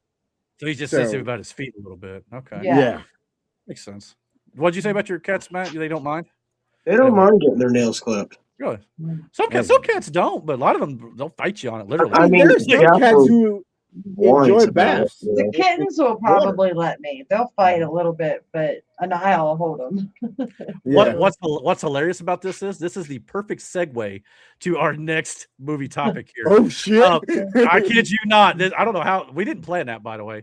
But Pixar Studios over there at Disney, obviously the studio that brought you Inside Out and Toy Story, has just released their first teaser trailer for their next Pixar film coming out after Toy Story 5, coming out in March, entitled Gato, which is about a cat.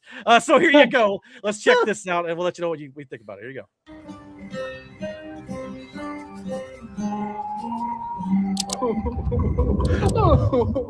Please, Rocco, it wasn't me. Start yapping. Where is the tuna? You have the wrong cat. Tell the truth. The thing's gonna get pretty ugly. I was saving that tuna. Nero, focus. Sorry. Oh, I want it. Oh, I would also like to do that. Oh, sorry. Oh, I hate it. Grab it. Me, it's fine. What the fuck? Disney and Pixar's Gato.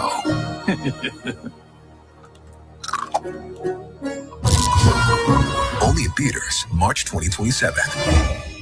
So yeah, that was kind of interesting, but I guess the premise for the movie here, it says it follows a black cat that lives in Venice, Italy, with a love of music, who is shunned by locals due to his superstitions. So, I mean, there's a bit of a story element there that the teaser did not. Yeah, because he's black. Yeah, exactly. Yeah, but there was a joke in there, but I don't know. Yeah, I wasn't gonna say nothing, but like my immediate thought was right back to White Vision again. Yeah, White Vision for sure. But anyhow, on the face of the premise, though, it looks like a decent movie. Again, I think when it comes to Ice Age and Gato, still far too early to tell. So yeah, in my personal opinion. So time will tell how this ends up playing out, if there's like any agendas involved and things like that. I do believe Mark Ruffalo voices the voice of the black cat, and Lawrence Fishburne voices probably the gray cat that we heard talking there too. So there you go. So we'll see how this ends up playing out for Disney and Pixar. Obviously they'll be showing this in front of Toy Story to kind of get all the Pixar fans excited for their next outing. So I've yet to see Hoppers. And there's a few other Pixar animated movies I've not seen, but I always try to watch the Toy Story stuff. So, yeah. So, what you guys got any other thoughts on Gato? What do you think? I mean, it's too early to tell what it's actually about, so we'll have to see. If it's based in Venice, Italy, obviously the tapestry and all the visuals are going to look absolutely stunning. If I know Pixar, they're going to go kind of like what they did when they did Coco. Oh my God, Coco! I cried. That movie, and I've still not seen it, but just the in Mexico and things like that, I could see them. Yeah, that was a beautiful movie. Mm-hmm. We don't talk about Bruno. No, that was Encanto. Coco was the one with the kid in the Day of Death or whatever. And that movie was good. That was a good fucking movie. It's funny that you guys mentioned that because Walt Disney always envisioned worldwide being like the future for Disney. the world being the future. And that visionment was really captured in one of the Disney parks in Florida. The park I'm mentioning is Epcot. Epcot has was always designed with the world in mind. Yeah, and like it really seems like Disney is taking that to their movies. But just fine, which they've always kind of done, but and I think it's very Yeah, but do you get what I'm saying, Eric? Yeah, I agree. Yeah, and you're not wrong. Absolutely. So and that's good. You know, it gets everybody involved in international markets and things like that. So yeah. What are you laughing about over there? Rich's comment. Oh yeah, here you go. Their friend Rich. Looks like a typical day at my place with Brandon and Miranda. I'm guessing the cat fighting. I'm assuming. The cat fight. Yeah. There you go. Hi, Rich. Oh, hey, he's not wrong. Yeah, there you go. Oh, I guess Aaron's done smithing or Smith novice. You didn't graduate yet from novice? No, that's okay. You'll get there, buddy. I haven't finished my first project, so. Hey, man, when you're learning, it probably takes twice as long as it would be if you had your feet under you already. So hang in there. That's why I'll encourage you there a little bit if I can. So, but anyhow, and Rich also said howdy. So there you go. So good to have you watching the show. Always welcome, no doubt about that. I mean, I'm not giving up. It just still got a lot to learn. So did you just now start trying it, or I don't know if you've told me. You might have. So anyway, I mean, I've been kind of trying. Mm-hmm. But you better make something. We gave him a whole shitload of poles the other day. Oh yeah, gonna make me a sword. I can do that. Sweet ass scimitar. You know what? Don't answer that question. What? I said, what would you do with a sword? And I was like, you know what? Don't answer that question. Run, Brandon, run! No, he's safe. Nah, I'm the least of her concern. She'll be hunting. She saves the whip. She saves the whip for me. Oh my god! Righty then. Hey, he made the joke, so I can laugh. Sure. Wow. That's pretty good. All right, that's how the logic for goes. today. Yep. Mike said, Iron Man Aaron back. You missed Eric talking Bo Nix trash about you. I got your back, buddy. No, you don't. You're the one who egged it on. You started it. Yeah, he's like, I remember differently. You can't throw the first punch and go, he hit you. Yeah. Yeah. Or at least throw something out there to where I throw the first, but you instigated. Yeah. Like for real. Okay. For anybody who's new, okay. No, nobody's new. We all fucking know. All right. Let it go. No, I'm talking you have about to let this die. Any person that's new. Eric drafted like 4 quarterbacks in our fantasy league. You gotta let this go. This is good. See, this is why I dread fantasy football season. This is gonna be on for a while. Right, Eric. Now you're just. You know what? You ain't shit for real. Hey, that's my line. For real, Eric. I ain't black enough to say that. Wow. Yeah, I pictured Mike eating the Biggie popcorn bucket in that one meme that goes around. He said, "I got popcorn for this one." and Richard or Rich or whatever you call him, counted 9 tails for Brandon.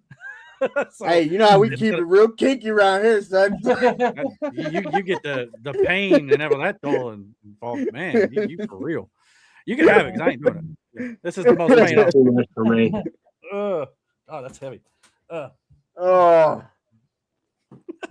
Anywho, moving on from that. But yeah, Mike was asking what quarterback I was going to steal from Matt, basically. But yeah, I was like, probably Bo Nix still. I'll probably just keep that's that crazy. So yeah, we'll see how it goes. But if he's healthy, anyway, I still got a couple months to think about that. We'll worry about that come July. That's kind of where I'm. I know. Yeah, I know it's coming up though, man. I like how I balked on Jackson Dart with Nate, and I still got screwed over. Don't worry. Yeah, you might really be screwed over. We'll talk about him in just a minute. Mike said kids actually have popcorn tonight. I got what's left. So, hey, there you go. So it's called cutting calories. So there you go. So let the kids eat most of it. Then you just pick up the scraps. One way of doing it. All right. Well, we got some rapid fire movie news items I wanted to talk about here. I think that's called starvation, but didn't mean it like that. Well, I mean, Mike's an adult. No, I don't. Popcorn's pop another bag. It's all good. Add a little butter on there. Since we're on that subject, yeah, applesauce does not last in our house. No, it doesn't. And now I'm eating, Aaron, you'll know, chia seeds with applesauce. So I had to buy like a whole shitload of applesauce today. Yeah. Because kids will just freaking eat it. They'll steal it. Do they eat it room temperature or out of the fridge? Either or. I only ask because I like my applesauce cold. Yeah. Well, I got a big jar because like they don't like to get stuff themselves. So I'm taking those out of the big jar, but I got them in cups. There you go.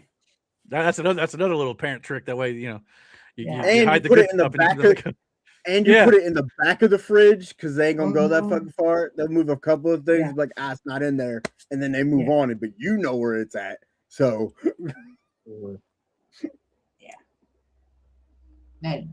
exactly. All right, no problem, no worries. So yeah, the next thing I wanted to talk about here in the world of movies, kind of a big news item with more than just movies, really. As of today, the Paramount Pictures Warner Brothers Discovery merger has been approved by the Department of Justice. The DOJ's That's not good. Yes, actually, it is good. What are you talking about? In my opinion, I'm pro this merger. I'd rather it be Paramount than freaking Netflix. I'll tell you that right now. The DOJ's antitrust division cleared the $111 billion deal, without requiring divestitures, behavioral remedies, or other concessions. An official announcement was expected Friday. I don't know if it came out today or if it was going to wait till next week, but it sounds like this is almost a done deal at this point. So that, again, the reason why this is a big news item in the world of the real world, Warner Brothers owns CNN, and now Paramount's going to be owning it, and so it's kind of a whole thing there. But it also involves a lot of movie-related things as well. So Paramount will be acquiring all the Warner Brothers IP, like DC, Lord of the Rings, Harry Potter, and so on and so forth. So lots of stuff moving around those parts. So it's just an important thing to going around in the world of Hollywood, or Holly Weird, I know a lot of people call it, which I'm kind of taking a shine to calling it these days. But so we'll see how that ends up playing out, but definitely a big news item for sure here. But world of rapid fire, though, got some things to talk about here. First up, in the world of Pixar, kind of sticking on that theme, Cars turned 20 years old this week. Oh, no. The only reason I mentioned it, and outside of just kind of getting your reaction there, is to just kind of note, I think it is getting re-released in theaters for a short period of time. So if you're interested in checking out the original Cars film again, definitely not, because the whole time I'll be sitting there going, "Wow, I'm 20 years old." Released, I'm a little older than 20. Hey, next year I'm gonna feel terrible when Star Wars turns 50. Okay, so there you go. Cars was like Jaden's first fucking movie, and that means he's. I know, and he probably wasn't even alive when the first one came out yet, right? Just a couple years. Yes, he was. Yeah. No, he wasn't. You're right. Not if it was 20, because he was born in 2008. Yeah. So there you go. Yeah. 2008. 2008. Yeah. And then but we watched the first Cars movie. That was the first movie he ever really gravitated and stuck with. And we watched every one since then. And he had all the little Matchbox cars. And, oh my God. Yeah. Yeah. A lot of these cars that you see have been in my house. Stepped on. I remember the days having micro machines and pick up your toys. I'm stepping on, Yeah, but that's when they were 80 cents or so. These things were $1 and some change. Now they'd be like $4. Yeah, $3 for the Cars ones. For sure. So so the little trip down memory road there, but for sure. But speaking of Pixar, again, kind of staying on that theme for a second here, Toy Story 5, which I guess, we'll talk, and now we're having a podcast next week. We'll mention it one more time next week, but it comes out next Friday as well. And early reviews are now out here that critics have now seen it. Audiences have yet to see it. There's been a few, but a lot of the critics coming out, and they're using words like masterpiece, perfection, things like that. So this tracks, because every single Toy Story film up to this point has been 99, 98, 100% on Rotten Tomatoes. This seems like it's going to be no different. So for all you fans out there, at least initially, according to critics, we'll see how audiences react. But according to critics, this is not going to be one of those movies where they just made to make more money. I always felt like the Toy Story franchise is something that Disney and Pixar has protected because of the storytelling nature of it, the creative behind it. They don't want to sully its good name by putting out a mediocre film. So it seems like that is going to be the case this time. It's like I'm hearing words like magical and all this sort of stuff. So I think this means good things. We'll find out, but this is great news to hear, at least initially. So looking forward to I have checking a hard this out. time believing they're going to make Toy Story end on a poo-poo note, you know? Well, who says it's the end? I mean, we are going to get Woody and Buzz. Well, listen, again. if it's that good, they better quit while they're ahead. I agree. Yeah. And people, fans of the Toy Story franchise, said that 2 movies ago. We should have stopped at 3. Yeah. Then 4 come out. 4 I thought was Well, we're getting greedy. I it thought was good. unnecessary. Maybe. Well, a lot of people are going to say this one's unnecessary. We could bring in Woody back and all this sort of stuff. But they say it works. Rich is right, though. But they say it works. So I guess time will tell. The reason why Toy Story is so successful is because of the target audience. Well, for sure. But when you have movies that No, not just that. The reason why Toy Story is so successful is because of the first one was so successful. Yeah. And now you have all of us parents who grew up with it. And and we're over it. Just like Ice Age. Ice Age should have stopped it. I think the second one should have called it quits, but they made like 4 more after that one, I think. Right. With Cars, it makes us all feel old. With Toy Story, we're kind of over it. Well, to play devil's advocate here, I hear all your points. I really do. I think Toy Story is on a whole different level than, say, Ice Age or Cars. Though I think if we're going by, that's true. I mean, but at the same time, I think they made this purely because they had a story to tell. They knew it would be good. My only question is, why can't Disney do this with all of their properties? Give it the proper care and treatment to give respect to their properties, like Star Wars, Marvel. Don't just try to push certain things and actually make good movies and good stories. If you do that, it ain't raking in that kind of money. Well, maybe. Well, it would if you told good stories, though. That's the thing. Toy Story is on track, right? This one here is on track to be the biggest blockbuster opening of the year, domestically and worldwide. So this thing will make bank. It will probably be the biggest movie of the year before Avengers Doomsday comes out, if that one makes everybody's hoping it'll do. And marketability. Toys from Toy Story are easier and more appealing to sell worldwide than a lot of other shit. So they're also saying this story in particular does a great job of addressing toys in the modern day. Like we talked about how the dynamic between toys and devices and like iPads and things like that. They say it does a great job and has a great I guess you'd say a moral lesson like a lot of good animated movies do about how we shouldn't be totally consumed by our devices and things like that. So we'll see if it ends up playing well, but it could be one of those things where it might not be so good politically. Hopefully it's I'm going to just say this. If toys didn't suck for the last 20 years. True too. Yeah. Well, 10, 15 years. And they weren't all crap made in China. Then, devices maybe wouldn't have been such a thing. That's also true. Because as a parent that had 3 kids growing up, I wasn't about to spend money for shit to just get broke because it was cheaply made. Yeah. I don't blame you there, because then you got to buy another one, which was the scheme all along anyway. Brother, as a kid, I had fucking toys. You understand me? Yeah. And you put them through the ringer. Yeah. So I can't remember if Jaden or Jackson that originally got them. They had wrestlers. They were old school. Got them at Goodwill or something. They lasted a lot longer than the new ones. Hey, things come back around. Hopefully toys will actually, obviously they still sell, but it's not like they used to. Kids just aren't into them as much as they once were. And that's the issue. And I think that you got one action figure like $25, $30. Yeah. I'm sorry. I'm not doing it. Hopefully that'll be part of the story that they tell in this movie to kind of maybe, kind of bring back that idea. But that's the thing. You've lost your imagination once devices came into it. When you had toys, your imagination was a huge part of you playing with these toys. You came up with the stories. You came up with the scenarios.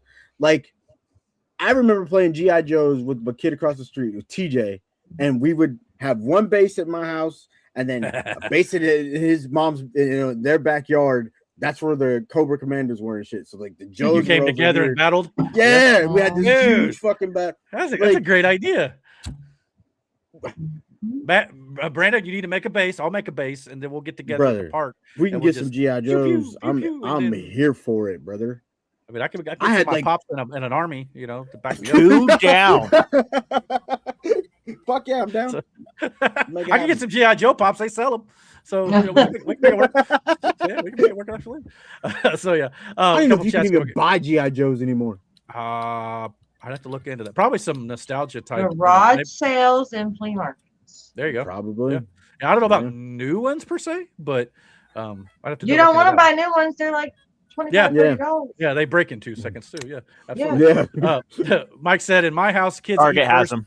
A lot of the times they leave a lot on their plates. I just wait and take what I want. There you go. You know, that's just yeah, our kids eat whenever they want to, and then it's dinner time, and then they usually get seconds before we even get our first. So sure. Yeah. I'll come back to your wrestling comment here in a minute, Mike. So hold on there. Rich said, making money to infinity and beyond. That's exactly what Disney will be doing with all their properties if they can do so. Sometimes to their detriment, no doubt. And then Mike said, what movie series not named Fast and Furious should have ended long time ago? I vote Scream. Needed to end really after the first, but definitely after 3 to me. I've heard the last few's not that bad, but I've not seen any of them to really make a judgment. So, Fast and the Furious. Well, he said not that. I know. Stop cheating. I heard what he said. we know your opinion. Brandon, my answer has not changed. Star Wars. Boo. No, the way she laughed is crazy. But you know what? As much as I still want to see more Star Wars, selfishly, I'll say this though: if they're going to be bad quality, just stop. Yeah, because I'd rather just be left to what it is. But they're like you know, Rich said, to infinity and beyond with the money. But now I know Mike would say Lord of the Rings, but again, more money. That's always the thing. Me personally, I don't know. I mean, part of me wants to say Harry Potter right now. Nothing against people who are looking forward to the TV show, but a part of me thinks you're not topping the movies, so all you're going to do is sully it. Yeah, I get that part. You know, I so get that part. It's not. You know what? Enough, legitimately, shit. I would. Fuck. Yeah, Jurassic Park, I think would have. Yeah, that's a good one. As much as I'm looking forward to maybe seeing what they do, I thought Rebirth, while maybe a little bit better than Dominion, really didn't have a whole lot of places to go long term. So it's almost like they're like, we'll see if it makes money. If it does, we'll make more. So yeah, just have a logical reason for existing. That's all I'm asking. Look, I will say this: sometimes shit doesn't need a sequel. We got a couple another one. You know what I mean? We got a couple here that's going to tie right into this conversation. So dope. Mike said, kids are into the technology now and not actual toys. I used to pretend all my He-Man figures were actually wrestlers. You know what? They were kind of made similarly too to the old action figures for WWE. That's what Brandon was saying. Like they were these plastic, bulky, like muscular figures. Yeah, they definitely worked with that for sure. And they were made to last. Yeah, that's what we were saying. Yeah, no doubt. Rich said, when I was a kid, G.I. Joe was one man, not a whole team. Yeah, and actually the size of Rich, also when you were a kid, hoop and a stick was a toy. Lawn darts. That's until you're talking. Yeah, but anywho. And then when the ball broke off the paddle, they used the paddle to beat your ass. You got your ass whooped. Yeah, exactly. Anyway. Brandon did not get those toys. That's how you set yourself up for failure. Rich said, damn Skippy, brother. Damn Skippy, brother. No doubt. Let's see. Mike said, how old is Richard? Is this Richard? 83. No, I'm fucking with you. That's wild. That's wild. He might probably, I don't know, maybe around, my guess is around your age, Mike. I'm guessing around your age. 60s. Okay, a little older then, but 58. I was close, bitch. Oh, okay. There you go. Yeah, 58. There. Oh, well, early happy birthday to you on Wednesday then. Well, there you go. So I was close. Yeah. Right on. Yeah, Speaking of birthdays though, and we got a big one. Donald Duck this week turned 92 years old. 90 and 8 more years, he'll be 100 years old. Debuting all the way back all the way back in 1934. So there you go. I mean, we're talking like way back when, but good to see old Donald still with us. We also got our first look this week of the live action Scooby-Doo Netflix series. I don't know about you. This ain't Scooby-Doo. All right, time out. That's another thing. You know what should have ended? Fucking Scooby-Doo. Like, okay. I agree. The newest renditions of Scooby-Doo are trash. Yeah, the last good one was the one by James Gunn, which is pictured here. At least the first one. I liked it. Yeah. But that was it. That was the last one. There are things in this world that, like, when it's a TV show, it works. When it's whether it's cartoon or whatever, then you know when the live action started to get traction and they wanted to start taking some of these cartoons and making them live actions, and it worked for some. Yeah. We should have left some shit alone, though. Like the Scooby-Doo movies, the live action movies that were the earlier ones were great because they fit in the time period that they were fucking made in.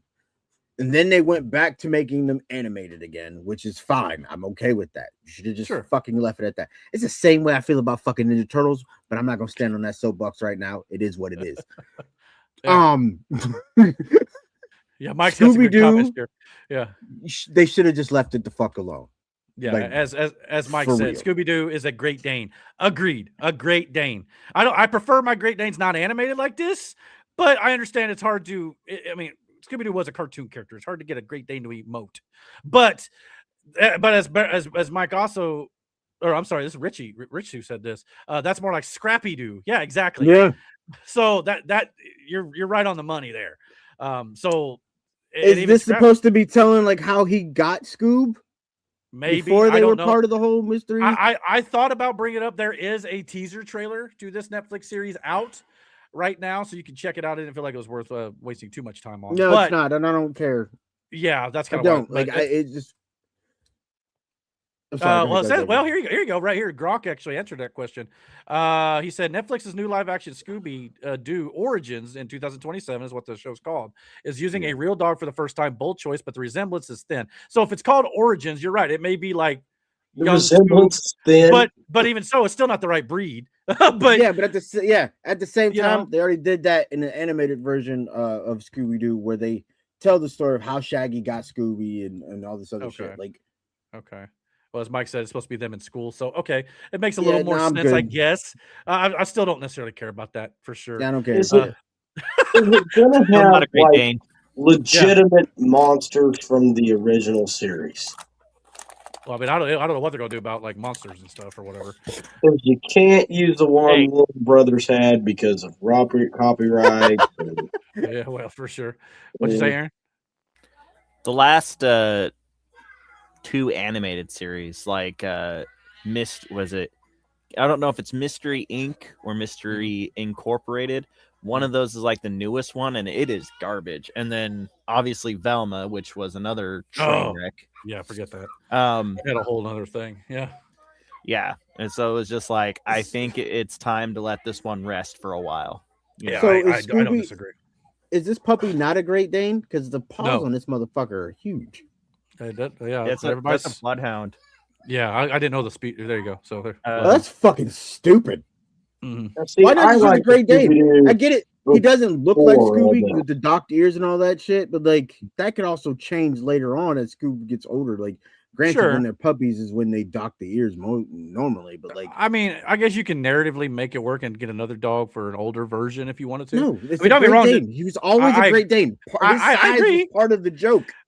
I'm just saying he is a cute little puppy. I'm not gonna lie about that. It is a cute puppy. Don't get me wrong. But it just doesn't work in this context, I don't think. But you're not wrong there. And then Rich said this is about the time they discovered pot.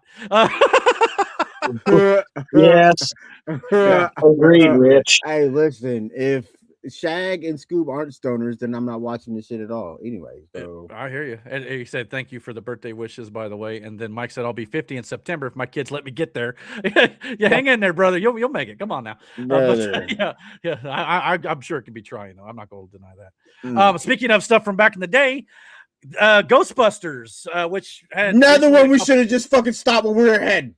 But here's the thing, though. I will contend to this day, what was it, 2022 or whatever it was, that Ghostbusters Afterlife come out, that was the best movie of the year. Because it tied directly into the original Ghostbusters, and it made a lot of narrative sense. The second one they did, Frozen Empire, recently wasn't the greatest, but it wasn't bad. But obviously we want to see more of the OG Ghostbusters, and they're just getting a little too old now, unfortunately. But this here is an animated series coming to Netflix next year called Ghostbusters Night Shift. This is the logo for that series, which this has been rumored for quite a long time. I don't know if it'll tie into the movies a bit. It sounds like it probably will. They wanted to really expand the Ghostbusters universe a bit here with some of the younger characters and stuff too. So we'll see how this ends up going. And if you could get if this ended up being with some of the OG Ghostbusters younger, kind of like after Ghostbusters 2, like the video game did a little bit. There's a whole video game that's kind of canon too. But it sounds like if it's called Night Shift, I don't know if this will be new set of characters or what, but I don't know. It's worth the mentioning here because it is a big franchise. So what do you think? Rich agrees with me, by the way. Afterlife was great. That was a great film, in my opinion. It worked in the passing of the actor who played Egon as well into the script. Oh, really? Made him like a ghost figure. So it made a lot of sense. So what do you think? I think they should have quit after Afterlife. Well, and Afterlife, to me, you're not wrong there, man. Afterlife would be a good stopping point if you were to watch Ghostbusters 1, 2, and Afterlife. But if this is an animated series that's different from the actual real, you know what I mean? Yeah, well, we'll see if it ends up. I think it's supposed to tie into the overall canon, as it were. Can we skip ahead to the part where we poo-poo on Masters of the Universe? Hold on, man. We're getting there. Before we get there, though, we got a release date for the upcoming Jason Statham film, which, again, I'm just looking forward to this mostly because it stars Jason Statham as Jason Statham in Jason Statham Stole My Bike is the name of the movie. It will release August 6th of next year. So this action comedy sounds like gold just from the title alone already. So about a year from now, we'll be seeing this hit theaters. So looking forward to seeing I'm not a big fan of the action comedy. What's that? Real quick. So I'm gonna share my screen. So it looks like that might actually be a Great Dane puppy. Really? Okay. Yeah. Well, if that's the case, our whole criticism just went shot the pot, Aaron. No, I'm sorry. All I said was the dog's feet were huge. But see, this is why Aaron's the guy in the chair, because we need his insight. So he's definitely vital. His paws were massive not to be a big dog. Yeah. All right, you see this? Yeah, I got you. Okay. Yep. Really? So it looks like that might actually be a Great Dane puppy. Wow. Maybe okay. Not knows what I know. Red, man. But maybe like a Bloodhound Great Dane mix. Okay. No, it's a Great Dane. Cookie looked like that, and he was black and white. Okay. Oh, okay. I guess it's. I mean, it still looks a little different. Randy, how many big dogs have you had in your life? Quite a few. Okay. Quite a fucking few. All right. Well, I'll own that one. I got that one wrong then, if that's the case. I mean, it does look different. I mean, it's not. We're not wrong in thinking that. I don't think it's the camera angle. It might be that, but I'm also thinking that it might not be a purebred. You know, okay. Sure. If you go back to that picture of that dog or that puppy. I got you. Hold on. If it'll work. Look at his fucking paws. His paws are massive for the size of a dog that is. That is going to be a big ass dog. Yeah. Yeah, you're not wrong there. So, and you're right. As he goes, and he's not long in the sense of like where you would think a bloodhound looks like. I get it. His ears are floppy. Great Danes don't have docked ears like Scooby has until they get it done. Like you have to get. Wait, is that Scooby? The same thing. Yeah. It's the same thing. Yeah. It's the same thing with Dobermans. Dobermans have floppy fucking ears. The only reason they don't look like this because people get them cut. Like, yeah. So Miranda, what so do you think about that? Scoob as a puppy, then I get it. Yeah, I think that would be okay. Well, that seems to be where they're going with it. So if that's the case, I guess wait and see approach then. How about that? So yeah. I don't know. I mean, look at his fucking joints. That dog is gonna be big as hell. That's what you were talking about. We're gonna get a real life chocolate. Yeah. Scooby-Doo Clifford show or Scooby. Well, and Clifford would be hilarious. Well, and according to that Grok post I read earlier, it says the classic Scooby is a lanky Great Dane with black spots and a blue collar. As Mike was saying, where's the black spots? Again, you could say maybe he grows into his spots a little bit. Yeah, too. not all dogs have their colorings when they're born. So sure. And he said his sister-in-law has two Great Danes. Loki was a different color when we first got him. Yeah, I mean things do change. He had blue eyes too, little fucker. Yeah, he did. He grew out of those fucking quick. Well, maybe I'll check out that trailer and maybe I'll change my mind on it for sure. This one I don't think many of you will change your mind on. Apparently, the cast of the Sandlot are going to reunite for a new baseball series called Dugout Dads, a new series that would see Patrick Reina as a little league coach dealing with unruly parents and coaches. So that might be really good. Yeah. It's like I don't know where it's supposed to air, but apparently it's still in the works. Here would be a deadline, but there you go. Little league coaches dealing with parents and coaches. There you go. I mean, to kind of get it's still in the realm of like the Sandlot, but it's not a retelling of the story. It's just a continuation. I don't know. It kind of sounds interesting, but I'm also still on the fence of like we probably should have left it where it was. You know what I mean? No, it's kind of like when Sandlot 2, they talked about where they went. I mean, they all like, what's his name? I can't remember his fucking name.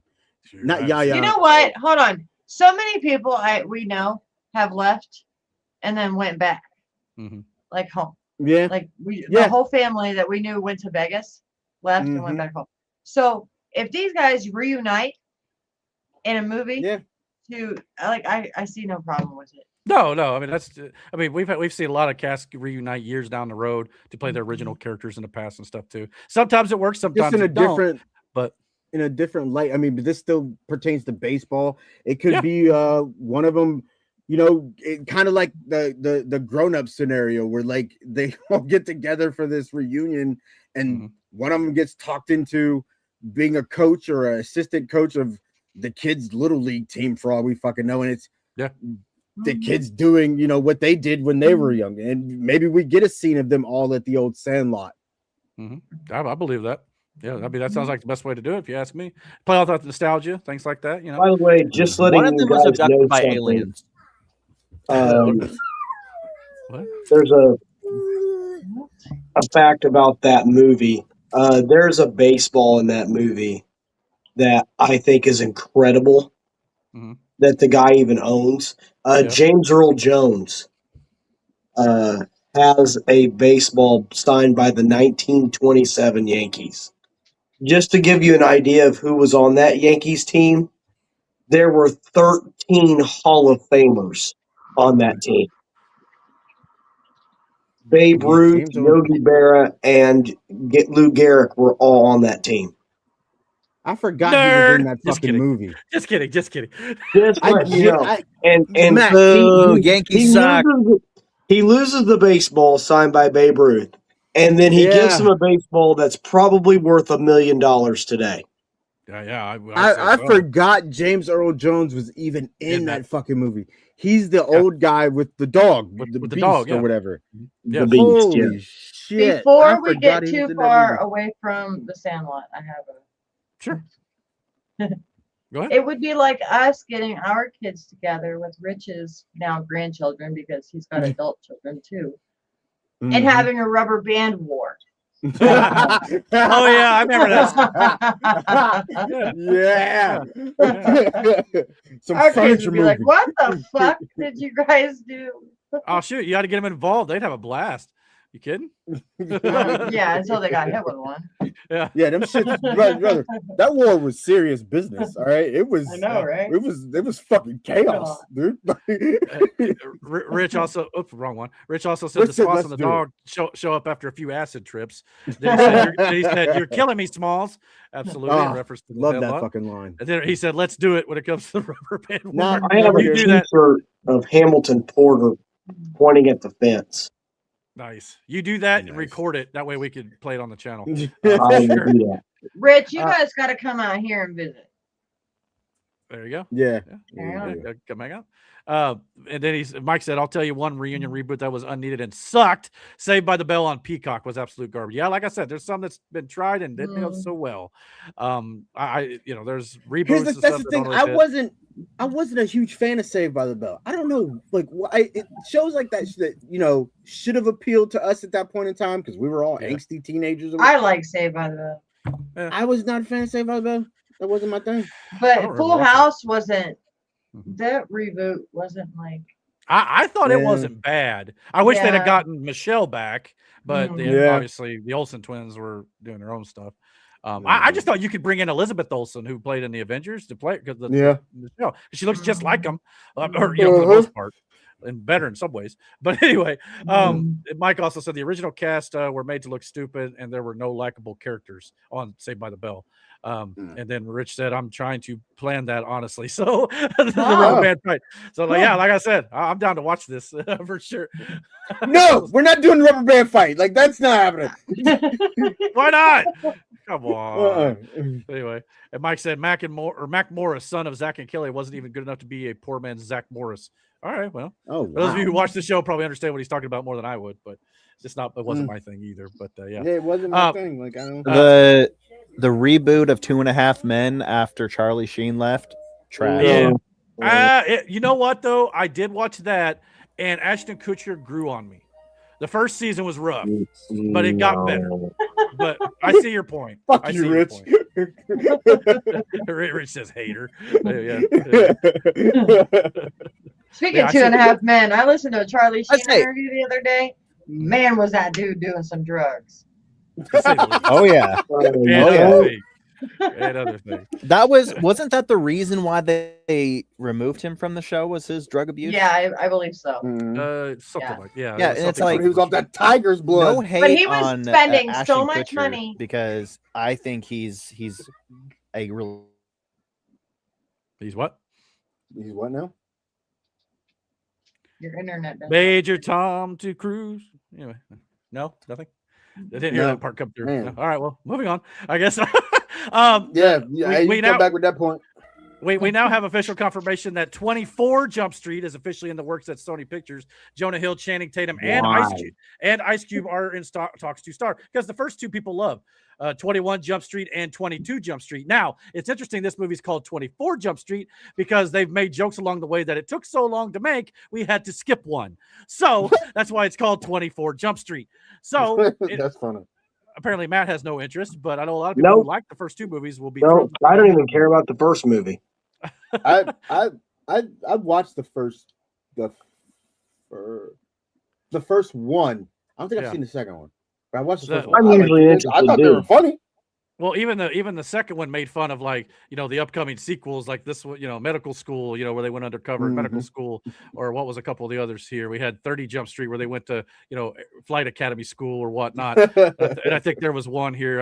I saw it here. Yeah. Men in Black's school as well. This was actually a rumor that they were going to cross over Men in Black with 21 Jump Street because the comedic, elements of the Jonah Hill and Channing Tatum.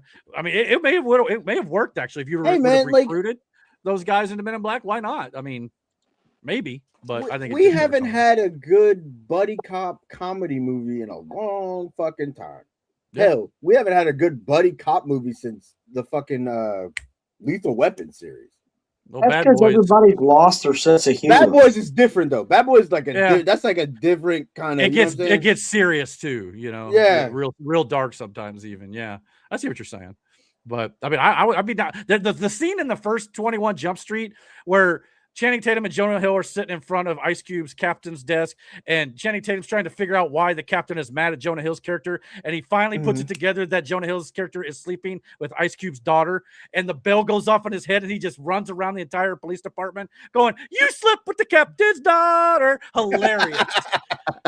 Absolutely hilarious. Best scene, because you hear that bell and it just clicks. You know what I mean? It's hilarious. But anyway, I gotta go back and watch that movie now. But anyhow, so yeah, we're getting a third film in the trilogy. We also knew that we were getting a Helldivers movie. It is still coming down the line from Sony Pictures. However, sad sad bit of news to report. Jason Momoa will no longer star in the Helldivers movie, though.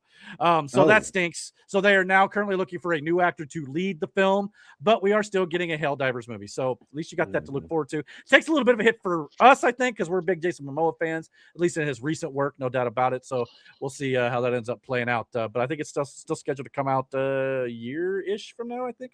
Maybe around the fall. I'm really upset about that news. What's that, Brandon? Is that because he's going to be making Lobo? Well, that maybe we'll have to wait and see. We did get our first look at Lobo to kind of tie this in via Empire Magazine here, a little bit more of a closer look at the character up close and in high definition, as it were. Love the bike, love the outfit. He looks the part. No doubt about it. We'll see what Supergirl does. But Jason Momoa was, in fact, asked about potentially doing a Lobo movie, to Brandon's credit. And he said, if it's not rated R, I'm not going to do it. He said, quote, if they want me, I'll be there. But if I make a solo movie, I'm not doing it unless it's rated R. So that makes a lot of sense. So let's hope that if he does get a solo film, which makes a lot of sense if it plays well to the crowd, and I think he will. So yeah, we'll see how it ends up playing out. But I really hope Supergirl does not put through the bed. Well, it's not tracking well at the moment. I know the movies that poo-poo the bed, and that looks like one of them. Well, it's not that the movie itself may be bad. It's the actress is opening her freaking mouth like Rachel Zegler did before Snow White. That's not helping the matter. So that's not going to help the matter at all. But hopefully, I'm still hoping this new DCU kicks, into high gear here, but it may take, everybody coming together in Man of Tomorrow to do that. And we'll see how Lanterns does and stuff, but it's kind of off to it. I would say a little bit of a rocky start. Some people are liking it. Some people aren't. But I think a lot of it's just adjusting to the new style and new characters and actors from the last 10 years plus that we had with the Henry Cavills of the world. But speaking of Man of Tomorrow, we also got our first look at Lex Luthor, played by Nicholas Hoult, in his upcoming mech suit that he'll be using to fight Superman and as well teaming up with Superman in the film. So thoughts on this? It does look a bit bulky, but they made it look like on set it was pretty practical. He was moving around and walking in his thing. So it wasn't just CGI work. So thoughts? It looks like a move.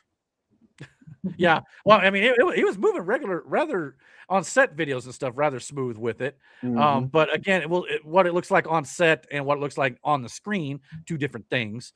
Yeah. So, I mean, I think in practicality, it looks good. Like I said, maybe a little bulky. Definitely looks a little bit, I don't know, Hulkbuster-ish. Maybe not quite that big, but definitely. I mean, the suit it wasn't like it was small to begin with, but. Sure. Yeah, it was a little small in some aspects too, but it just depends on what interpretation you look at in the comics as well, I think. So there's always part of it too. Some of the chats here, Rich said the original TV show for 21 Jump Street was good. Mike said 21 Jump Street, he saw that one, but he skipped the second. And Mike said, I think Brandon and Matt could be a good buddy cop movie. Yeah, that'd be interesting. No. Yeah. Did you see Matt's eyes get big? Like, no. No. Let me tell you something. If Brandon was my partner, I'd end up dead. Yeah. Yeah, he'd be like, yeah, you take the bullet, I'm going to run. I mean, he ain't got to outrun everybody. He's got to outrun you. Did you ever see the Little Crime Stopper South Park episode?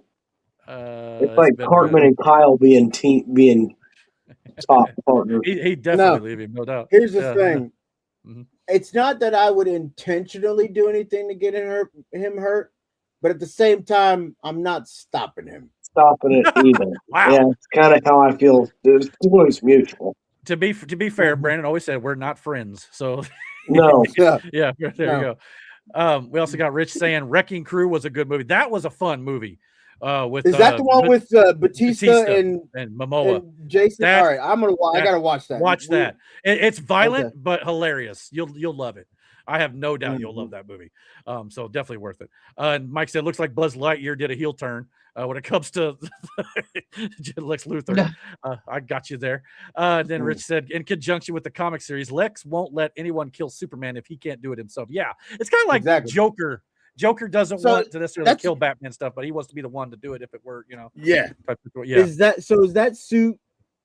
Is it going to be powered by kryptonite? Because that's what his other suit was. Well, that's the thing. In the first movie, they made a point to let you know kryptonite does not exist on this universe. So I don't. Now it was manufactured by Metamorpho, but whether or not you could find one. But again, you also got Supergirl with the Kara Zor-El growing up on a chunk of Krypton. So maybe kryptonite is still going to be introduced just in a different way than we've seen in the past. So let's see if that ends up playing into it together. But yeah, very possible. Or maybe Supergirl poo in the bed. Well, Lex may also synthesize it too. Well, we'll see. Supergirl, it may not make as much money as they hope, but hopefully it'll make enough to keep this thing going because I want to see more. Speaking of the DC universe, though, in the Batman Part 2, Colin Farrell says he only appears in 2 scenes as the Penguin in the upcoming sequel. Probably what should happen. Well, and to be quite honest, he's been very vocal about he's not the biggest fan of constantly getting into this makeup because this is a lot of time in the makeup chair for him and the bodysuits and this whole spiel. It's probably not comfortable, but I'm still hoping for another season of The Penguin, which is an outstanding series. But it sounds like at least in the sequel here, he's not going to have a whole lot of scenes in the upcoming Batman. I really think I was fine with the Penguin story, how they left it. Well, yeah, I mean, it may be fine to leave it on its own. I'm not saying that. But I just know a lot of people are hoping for another, if it's as good a quality of writing as the first one was, no doubt. We also got our first look at the Hulk, coming back to his raging Hulk self in Spider-Man Brand New Day, obviously breaking free of some Spider-Man webbing here, using his classic Hulk smash maneuver. So it's good to see the Hulk back once again.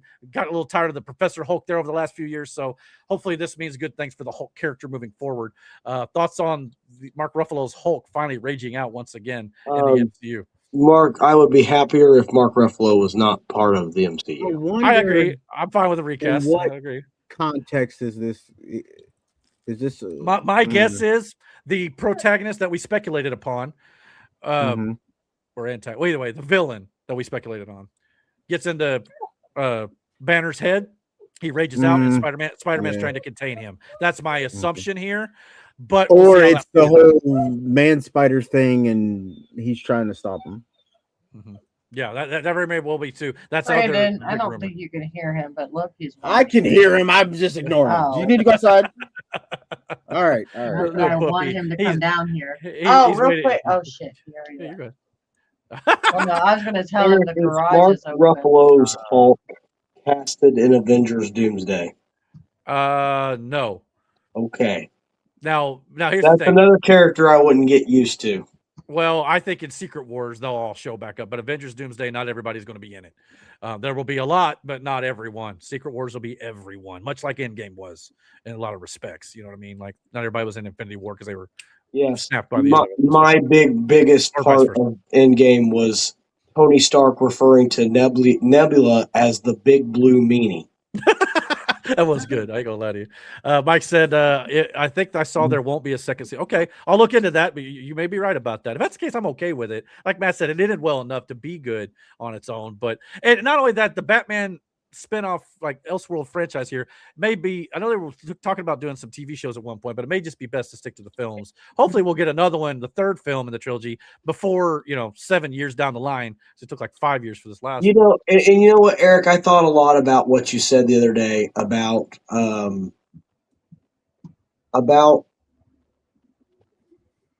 him becoming more of a man. Well, wait, I can't use the word I'm going to use. Philanthropic, kind of Bruce Wayne, the billionaire type. You're talking Batman, yeah, kind of showing that side that we didn't see as much in the Batman. But but the thing that I really did enjoy about him playing Bruce Wayne was you got to see the side of Bruce Wayne that a lot of people don't see, and that's the side that is depressed. That is going through that oppression, that is showing this kind of like I'm on my own. Yeah. Well, he started out, but I see what you're saying. Like he's showing more his real side, not the mask, which is actually Bruce Wayne is the mask. I have never seen a bad casting for Alfred.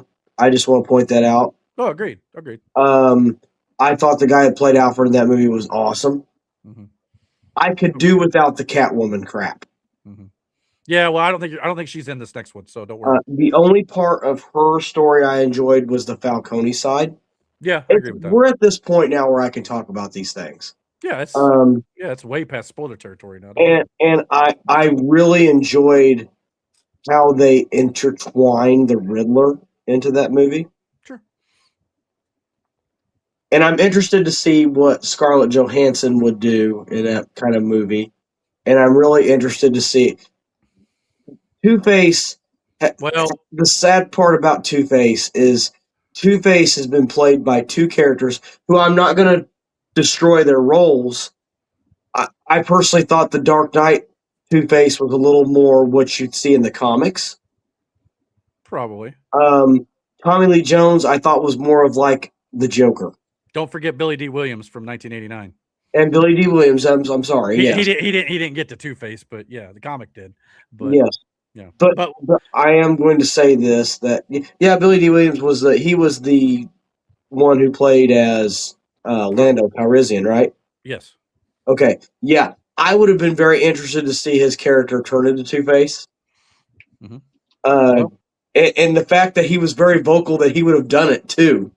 Made it kind of interesting. Well, if you are ever interested, there is a comic book where they do it. Really? It's basically like a third Batman movie comic where he turns Two-Face and Michael Keaton's Batman stuff. So if you're interested, but like I was going to say, you kind of see the detective side of Batman in those movies. Yeah. I'm not going to spend a whole lot of time on it because we have spent time talking about this in previous episodes. Yeah, we got more to talk about. So, yeah. But I am interested to see which direction it goes in, and the time period between movies is going to make it interesting. Clayface being a factor. James Gunn has been vocal saying that Batman is not part of the DCU. Yeah, but I don't believe anything out of James Gunn's mouth.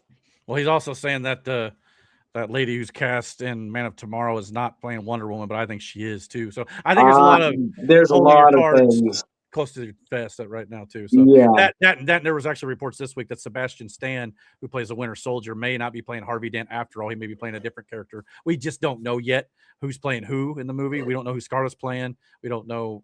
There may be other things in place. So we'll have to wait. But it did start filming, I believe, today. So Batman Part 2 is at least being filmed. Only other character that Scarlett Johansson even fits into that movie would be Poison Ivy. Phantasm. I'm hoping for the Phantasm. That's just me.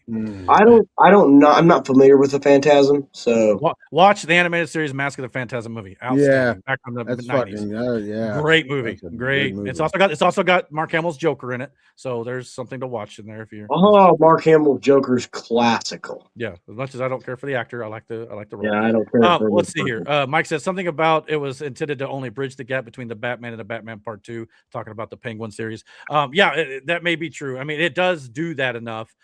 So I could see that meaning. Let me look into that. But yeah, I'll take your word for it. You're probably right. So we'll see how that plays out. Let's see here. Last couple things in movies, and we're gonna move quickly here. We got, as Matt said, Masters of the Universe bombed. It only made $54 million globally, only $29 million domestic on a $200 million. Jared Leto. $200 million budget, which means it'll probably need to make about $400 to $600 million to break even after marketing. So it's not even going to come close. As much as Mando and Grogu also didn't do well at the box office, it made more money here and cost far less to make. So it does have a post-credit scene. It sets up a sequel. Masters of the Universe does. Sounds like we may or may not get it. Which it sucks because a lot of people who went to see this are like collectors and guys who watch this cartoon back in the day when they were younger. So it didn't appeal to a lot of kids these days. So it's not that surprising. But again, it was well received by critics and audiences. It just nobody went to see it, which is kind of becoming a bit of a trend in a lot of ways. But again, we'll see what it does on streaming. It may save it. We'll have to wait and see. But I guarantee you the sequel will be made for far less money because you can't guarantee its success at this point. So was it a bad movie though? They're saying it wasn't. I mean, I've heard and from what I've seen of it, is very tongue in cheek sometimes. But it's kind of like the cartoon in that respect. But there may be some slight. I don't think it's like full blown agenda stuff in it. But from what I understand, it's very entertaining and a lot of fun. It's just that, like I said about Mando and Grogu, Toy Story's coming out, Minions is coming out. You got all these big movies like the kids and family want to go see. That's what I don't understand. I don't understand how these movies are doing crap, but the movies that are like cartoonish and animated are succeeding. Because if say you have two kids and two parents, that's 4 tickets compared to 2. So you double the profit, number one, when you take your whole family to see a cartoon movie. That's part of it. That, and again, a lot of people just don't remember Masters of the Universe. This franchise is like almost 40 years old or 40 and years old. And I cannot believe this is coming out of my mouth, but I'm going to say it. I don't think Jared Leto was a horrible casting for Skeletor. Well, from what I heard, he actually does a good job. But Rich is Yeah. right. The Leto Yeah. curse strikes again. Yeah. I mean, he is box office poison. I don't know if that's what did it or not, but I heard he's actually pretty good in it. But yeah, I'm not going to give it a bad review. So, and Mike said He-Man's just not meant to be live action. The 1987 movie had a post-credit sequel teaser as well. Yeah, that sucks, but unfortunately, it's just a different age. Yet we tried to make 2 Flash Gordons, and nobody cared. Oh well, more if you got. Hey, it got over in the Ted movies. I know that, but anyway.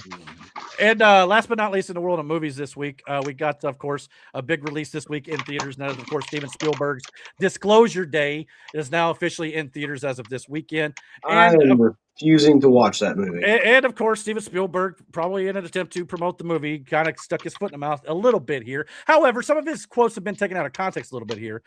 This headline states that Spielberg says his Alien movie will leave Christians questioning their faith in God. But if you read his full quote in context, that's not exactly what he said. What he said was that is God only the God of just us alone, or the God of the entire universe? That's the sort of question that people will come away asking. So it's a little bit different than the way some of the media was trying to portray it. So I understand what he's saying, but if he thinks it's going to change our faith, it's not. But aliens have been a thing for years, and it's not done anything. But yeah, I don't really have a problem with what he says. I mean, he made E.T. for God's sakes. These are all the movies he's made about third kind. Indiana Jones. Aliens have not been an uncommon theme for Steven Spielberg. No, so, and the idea of them being real is not a new idea. But I understand where the conversation is coming from with everything coming out from the FDA. Indiana Jones got 53%. Yeah, it was kind of that should have gotten like 4%.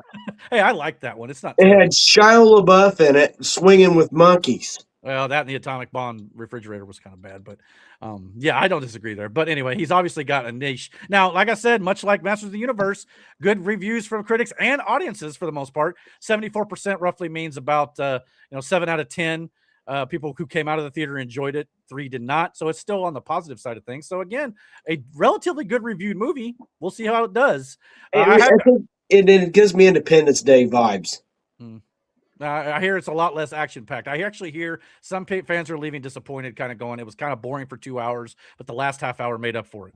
So we'll see. I mean, I don't know. I'm not so sure if I'll see it in theaters now. I may wait. But at the same time, it's coming out this weekend. If you are a Spielberg fan, check it out. But I think most of you are probably going to be waiting for Toy Story next week. That's probably the way it's going to end up going. Yeah. It just seems to me like movies today, if you don't get to the point of the movie within the first half hour of it, it does poo-poo. Well, I don't. I love that's one of your favorite terms now. But yeah, I know. but I mean, I don't want it to ruin the whole film early on, but then makes the rest of it kind of pointless. But build to it, but also make the parts where you're building to it as interesting as the actual climax. That's the thing. So we'll see. But it's getting mixed reviews, so we'll see how it ends up going. All right. And Mike said, "Thank God South Park exposed what he did to Indiana Jones in a very crude way." I might. How that was portrayed. Yeah, portrayed for sure. All right, well, let's keep it moving here because we got a few more things to talk about before we get to news and politics, and it's getting a little late. So here we go. Let's get into the quick gaming thing real quick. So let's do that. Yeah.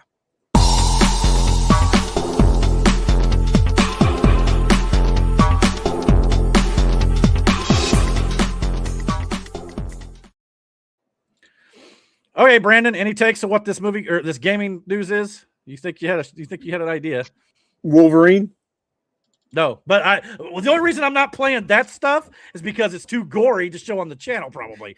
But supposedly they say you could turn off the blood in the game. But I am looking forward to that game. But that is for sure. Who the fuck would do that?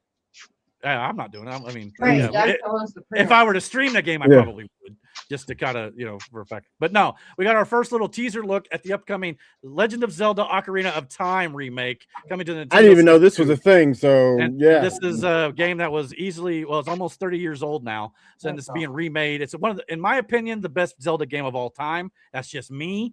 But anyway, here's the teaser for that. Long ago, there was a land called Hyrule, created by beings of supreme divinity.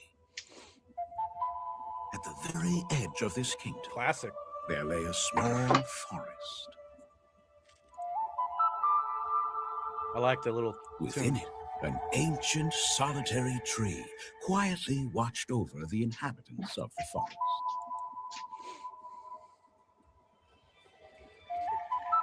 These forest dwellers were called the Kokiri.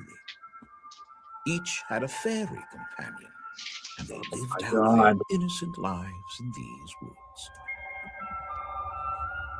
However, there was one particular boy who did not have a fairy.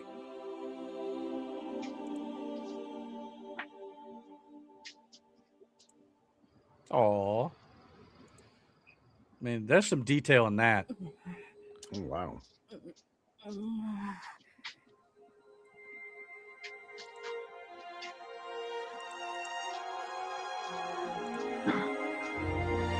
Triforce.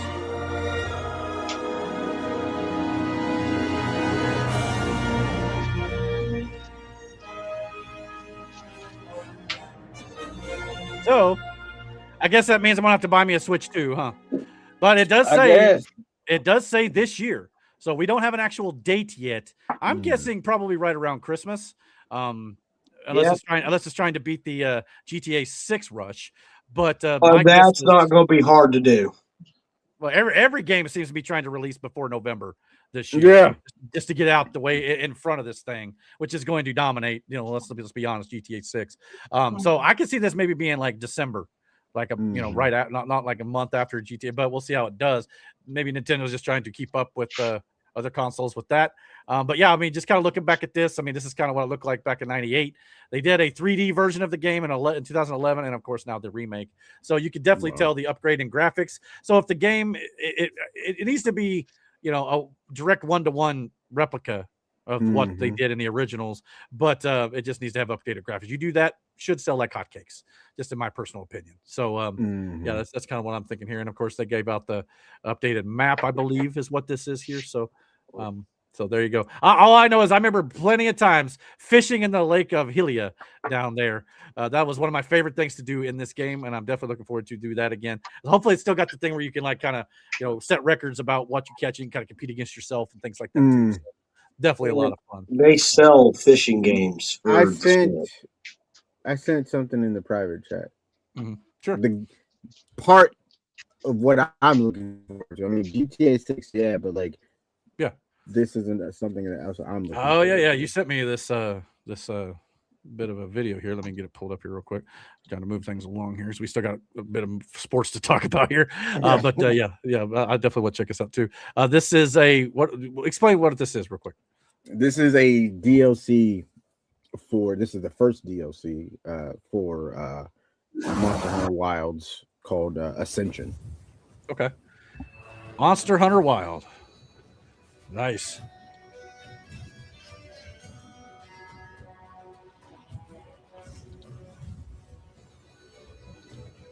I'll tell you, these games have always been well animated.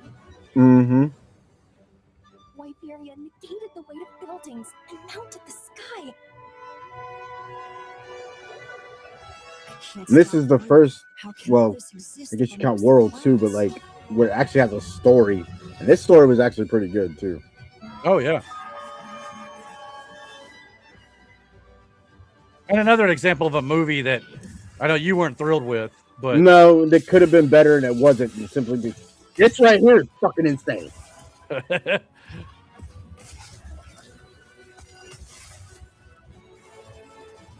Brother. They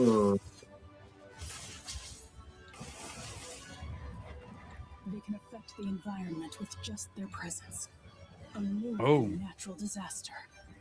Too powerful to tame, too difficult to reproduce. Yeah, fuck that monster in particular. Yeah. So, and you said this can be added on to the current game? Yeah, it's just a DLC that's coming out for the base game right now. Nice. Well, when's that supposed to come out? Does it say there? It probably does. Yeah, it says in the trailer. And then that thing is something nobody's seen since the first Monster Hunter. Oh, so next year. Okay. Well, and I, yeah. Go ahead. I was just gonna say this is what I'd like to see more games do, especially games that I buy yearly. Can we just do massive expansions every year so you ain't got to rebuy the game? I mean, can we just do that? I'll gladly pay you $30 or something instead of It was a massive. The reason why I say it's massive expansion is because it's adding a bunch of shit, like a bunch of newer shit to the game as well. Yeah. Like that whole mechanic with the thing where it's called a boost bracer. Same gimmick like they did with Iceborne for World with the clutch claw. It's just a new mechanic that they've added to the game itself, and it just varies up. But it's also a play on something they did with the last 2 in between games, like Sunbreak, where I think it was Sunbreak, or one of the games had different forms you could use when you picked the weapon. You could change your hunter art, so like you could use the same weapon, but it made it perform differently depending on what you picked. So like this is just another iteration of that, or a smoother iteration of that with the burst bracer. But like I've been playing the shit out of Monster Hunter lately, and yeah. And I seen the trailer for this, and I was like, "Well, fuck yeah!" Let me tell you something. Yeah. This is a story that is only known amongst friends. There's a DLC for the original Monster Hunter game. Yeah. And I was on my high horse, and I was feeling really good about myself. There's these 2 monsters named Teostra and Lunestra. And I was on my high horse thinking, I just beat Devil Joe. I'm going to be doing just fine. And I was talking trash about this monster. Well, little did I know that I didn't account for something called blast damage. And I jumped down this funniest shit. I jumped down this hole and I was talking mad shit about this thing. I just was going, this thing ain't gonna do nothing to me. I can't remember why I was talking so much trash. And I jumped down this hole and I missed the fire blast. Brandon and Damon dodge it and it hits me and one-shots me. It was the funniest fucking thing because I'm and like, it humbled me very fast. In there, before we go, we already started it. We waited for Matt to get there, and like Teostra's whole deal is he does this thing where like there's these little embers that are floating around, little fireflies. Yeah. And what he does is he'll click his teeth together and it'll set him off, and it's all these little bombs. Well, Matt just runs in there and he jumps down in there, and Teostra at first doesn't do anything. It just kind of looks at him. Well, Matt runs forward, it shoots a fireball. I dive out of the way. Damon dives out of the way. The fireball misses, but then he stands up, and all he does is look at Matt, clicks his teeth, and then boom, the whole room goes up. Matt dies. Yeah. See, this is why we're going to try to do more. Prepared. This is why I want to do. This is why I want to get more gaming streams, because we need to record these special moments so we can record and do highlight reels. Fucking hilarious. I knew he was gonna die too, but you gotta let him learn. Gotta let him learn. Well, Rich in the chat also said, speaking of Zelda, he said, if it ain't in 64-bit though, it ain't worth playing. Yeah. So I mean, hey, that's the thing. Those of us who grew up with that game, though, it was a whole nother experience. I don't know if the new one will hit just like that, but yeah, I agree with you. I totally get that. I wasn't the biggest Zelda fan, so I couldn't. I mean, I played Zelda. Don't get me wrong. On like the original Nintendo, like I played it. I was more a Mario kid, and then I was too, really. But when Sega came out, I jumped on that whole thing. You know what I mean? Like I had a Sega Master System, brother. I was doing it. I don't remember that one. Yeah, that's old. Okay, that's old. That's like Atari, Sega Master System, ColecoVision plugged into the black and white television. That sort of thing. Yeah, it was old, bro. All right, well, we got one more segment here before we head over to our Rumble exclusive. So let's get the sports out of the way here so we can get to the stuff in Rumble. So let's check it out. Here we go.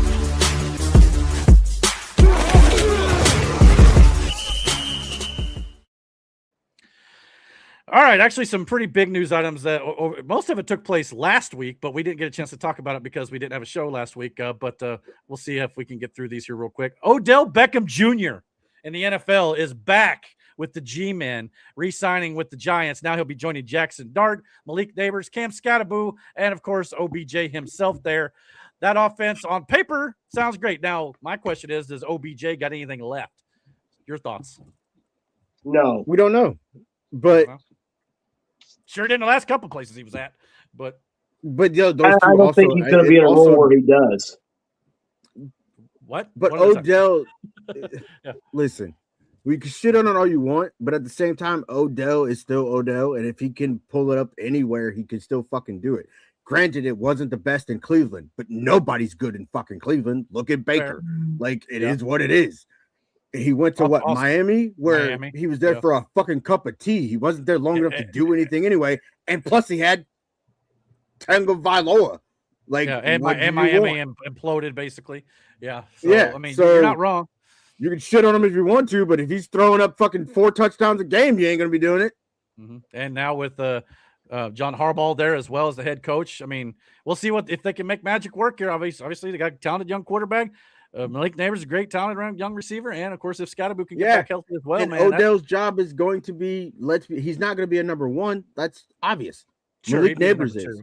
but at the same time, he could still give off enough presence to where you would free up Malik Neighbors because you'd have to worry about him. So it is what it is. Yeah. Your buddy Rich said, F New York. Listen, how about them Browns? Hey, y'all gave up Myles Garrett, Rich. I don't know whether or not we should be saying, how about them Browns? Well, that's my next story.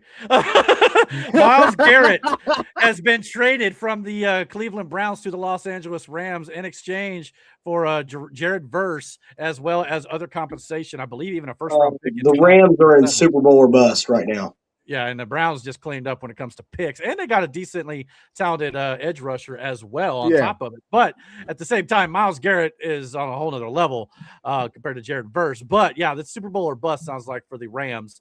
But yeah, this is a good trade for the Rams. Depending on how well you feel about the picks. But and not only that, it's even got, I believe, Aaron Donald talking about coming back as well. So we'll see if that is anything. It's Super Bowl or bust for them this year. Well, I mean, they've been close a little bit here lately, but yeah, so this is a big trade for in the world of NFL. So I know I'm sure the Steelers fans are thrilled to have him out of town in the division. So there you go, Miranda. You ain't got to worry about him twice a year. There's that. I want Miranda to prepare herself for Drew Howard starting for the Pittsburgh Steelers. Drew who? Oh, the guy. Drew Howard. Yeah. That's coming soon. I hope so. No, it's not. Aaron Rodgers will do it, and then it'll be Aaron Rodgers. Howard. Adler will sit behind for at least a fucking year before he plays. Aaron Rodgers will retire where he goes to his cabin where he'll smoke doobies and figure out if he's going to play another year or not. He's not. He's done after this year. Yeah. Well, Rich also said, I hate that they traded Garrett. And I know, I'm sure a lot of Browns fans do. It probably feels along those lines of like, you get one great thing that's working and they decide to give it up. It's like, you know what I mean? Rich, it's like, I get it. I'd hate it too. Rich, Michael done some stupid stuff too. Listen, so again, my partner Devin's parents, they moved back from Vegas back to Ohio, right? No sooner, it was like a couple of days after Jerry. Again, Jerry's a diehard Browns fan, just like Rich. Win, lose, or draw, that's his team. Good for him. 2 days after they got back, this news drops. The fucking rant that he went on Facebook was biblical. You should pull it up, Brandon, and read it. It is bad. Yeah. He just said yippers. Yeah, you see that shit? I'm like, bruh. Did you see WWE's The Miz? I know he's a big Browns fan. Yeah, I think he was on an airplane when he heard it, if I'm not mistaken. He said, "Yes, he is. Jerry is my cousin." LOL. So yeah, Browns fans were not thrilled, and I understand that. I mean, gosh, I don't know how I'd feel either, but it is what it is. Unfortunately, but here's the thing: just like us Colts fans have been through the ringer over the years, when they do ever get a Super Bowl, if and when that happens, you can say, "I've been through that, through thick and thin." Unlike Matt, who just picks up the team that's doing well that year. So yeah, right. And it's so much easier when you do that. When you're a fan, no, it's not, because your fandom, that's why it means so much more when it finally happens, because you've been ride or die with this team instead of just picking up and jumping on a fucking bandwagon. So like when it actually happens, let's go Rams. Mean more when it happens, but it ain't fucking happening this year. I tell you that right now. Listen, that defense may have gotten subpar, but it's not going to be better. I would like to point out get that out the way. I do have Matthew Stafford on my fantasy football team. This guy plays defense, though, Matt. I don't care about defense. I don't care about how many times I possess the football. He might get the ball back to Matt Stafford. That's about the only way he'll affect Stafford's stats. But that's about it. But either way, yeah, I mean, are you gonna get your Myles Garrett jersey for the Rams, Matt, soon? No, I'm not gonna give a rat's ass about Myles Garrett. Wow, bullshit. We'll see. Yeah, as soon as they start winning, you will. Brent's like that kid. I bullshit. Well, speaking of trades, though, the New England Patriots have traded for A.J. Brown, the disgruntled wide receiver from Philadelphia, obviously needing a change of scenery here. Sounds like Mike Vrabel didn't like the fact that Tennessee got rid of him back in the day, so they went and got him here now in New England. Overdue. And here is New England's newly formed offense here with Drake May, Ramondre Stevenson, Trevion Henderson, now A.J. Brown, Romeo Doubs from the Packers, and now Hunter Henry on offense.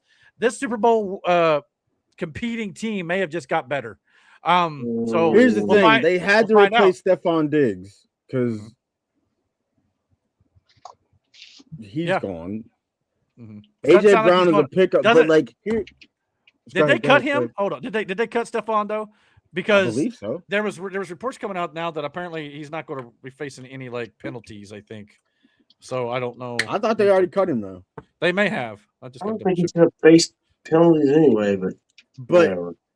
AJ Brown, the NFL did. So yeah, AJ Brown is one of those like you could start to see towards like the last 2 years where he was becoming more and more nothing like Brandon Ayuk. I don't know what the fuck Brandon Ayuk is doing, but I don't think he wants to play football no more because nobody's gonna want that fucking shit to deal with. Like the reason why people tolerated with AB was because AB was a hell of a fucking wide receiver. Yeah. Ayuk is a hell of a wide receiver, but he's not an AB level of a wide receiver for you to be that much of a fucking headache. Like, let's get that out the way. So, like, I don't know what the fuck he's doing, but with AJ just got disgruntled. And I think it was more or less his friendship with Hurts also started to dissolve. And then when they brought in fucking Saquon, it was just more of a reason for him to fucking leave. Yeah, him going to a game at that point. Him going to a young team, Devontae Smith too. Yeah, but him going to a young team like the fucking Patriots right now is beneficial for the fucking Patriots. Well, let's just hope it's not one of those things because obviously AJ Brown was complaining about not getting the ball in Philly. Let's hope it's one of those things that's more like, hey, I'm open. You need to get me the ball and not I want the ball even when it doesn't mean I should have it because I'm covered. Let's hope it's not one of those situations. Let's hope he's doing it for the right reasons. Time will tell. Otherwise, he'll be a headache to New England too. And if history shows New England won't put up with that either. So anyway, go ahead, Aaron. That's the question then. Was he open when they threw the ball to somebody else? I mean, I'd have to go look at the tape and stuff. A lot of the times too, like it was a lot on Hurts making these weird ass judgment calls and not doing it. Like, you know who we could ask? AJ Brown is like one of those kind of guys, especially receiver wise, kind of like Justin Jefferson, like, or Jamar Chase. Throw the ball, he'll get it. Yeah, or at least I'd rather take a shot there than go to another receiver. I'd rather take there's three or four quarterbacks you could mention here: Kyler Murray, JJ McCarthy, Jalen Hurts. Use your right arm, or at least throw it to the guy that you paid big money for. I get it. Yeah, but I think Kyler's going to do better in Kyler Murray and Justin Jefferson could be interesting. I think Kyler sucks. Well, assuming he gets the start. Well, but yeah. He's definitely starting over JJ. Did you not see how JJ McCarthy's career is over with? Well, but I heard they were still it's been a minute since I've really dived deep into the news yet. We'll ramp up on that once fantasy football starts. But last I heard it was a quarterback competition, though. It will end with JJ McCarthy's career ending. So proceed. Yeah, and you're right. They're not going to tell you otherwise. You're right. So yeah, we'll see what happens there. We also got news that Russell Wilson is officially retiring. Hey, my time. You know what I'm saying? Hey, hell of a great career. Hell of a career. Yeah. Well, and not only that, Super Bowl 10-time Pro Bowler. All his stats. So you blew a Super Bowl. But whatever. Hey, Hell of a career. It does look like he is joining CBS though for their NFL Today broadcast. So he's moving into broadcasting, as most ex-players do. So we get Mr. Unlimited, and that's interesting too because I've heard Russell's really football smart. So I'm interested to hear what he has to say. Yeah. I mean, he'll be a great asset to the team, no doubt. But we'll see how that ends up playing out. But yeah, good career. Got him a tough football win. Not everybody can do that. You're talking about Rich? Yeah. All right. Yeah. He said the Browns have several championship wins. Just happened before it was called the NFL. Yeah, Mike was saying IU won a title in football. The Browns certainly can win someday too. So that's right. That is true. A little engine that could. Yeah. Hey, man, never say. Hey, I lived in Bloomington. We laugh, we joke, but like quietly, the Browns have been building quite a fucking team. Like we could joke, we want funny, but legitimately, they've built quite a.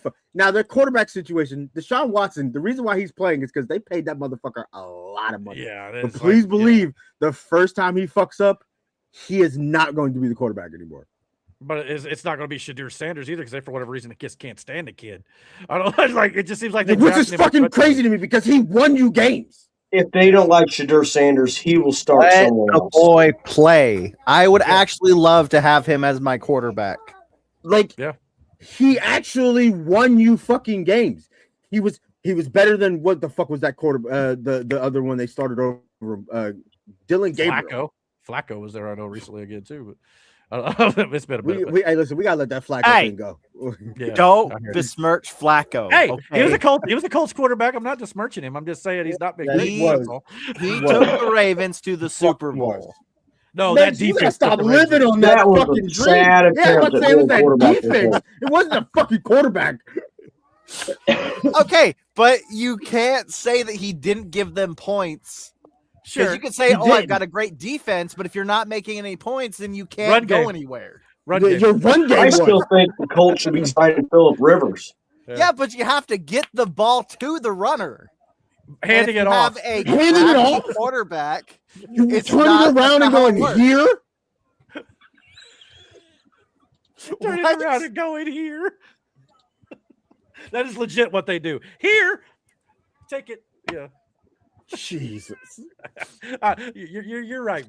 Joe Flacco should not be besmirched. He won a Super Bowl. You got to give him that, if nothing else. But I just wish he had done so with the Colts. It just didn't happen. Well, at least we know who the Colts are signing after Daniel Jones gets hurt this year. Oh, shush. Bite your Russell Wilson.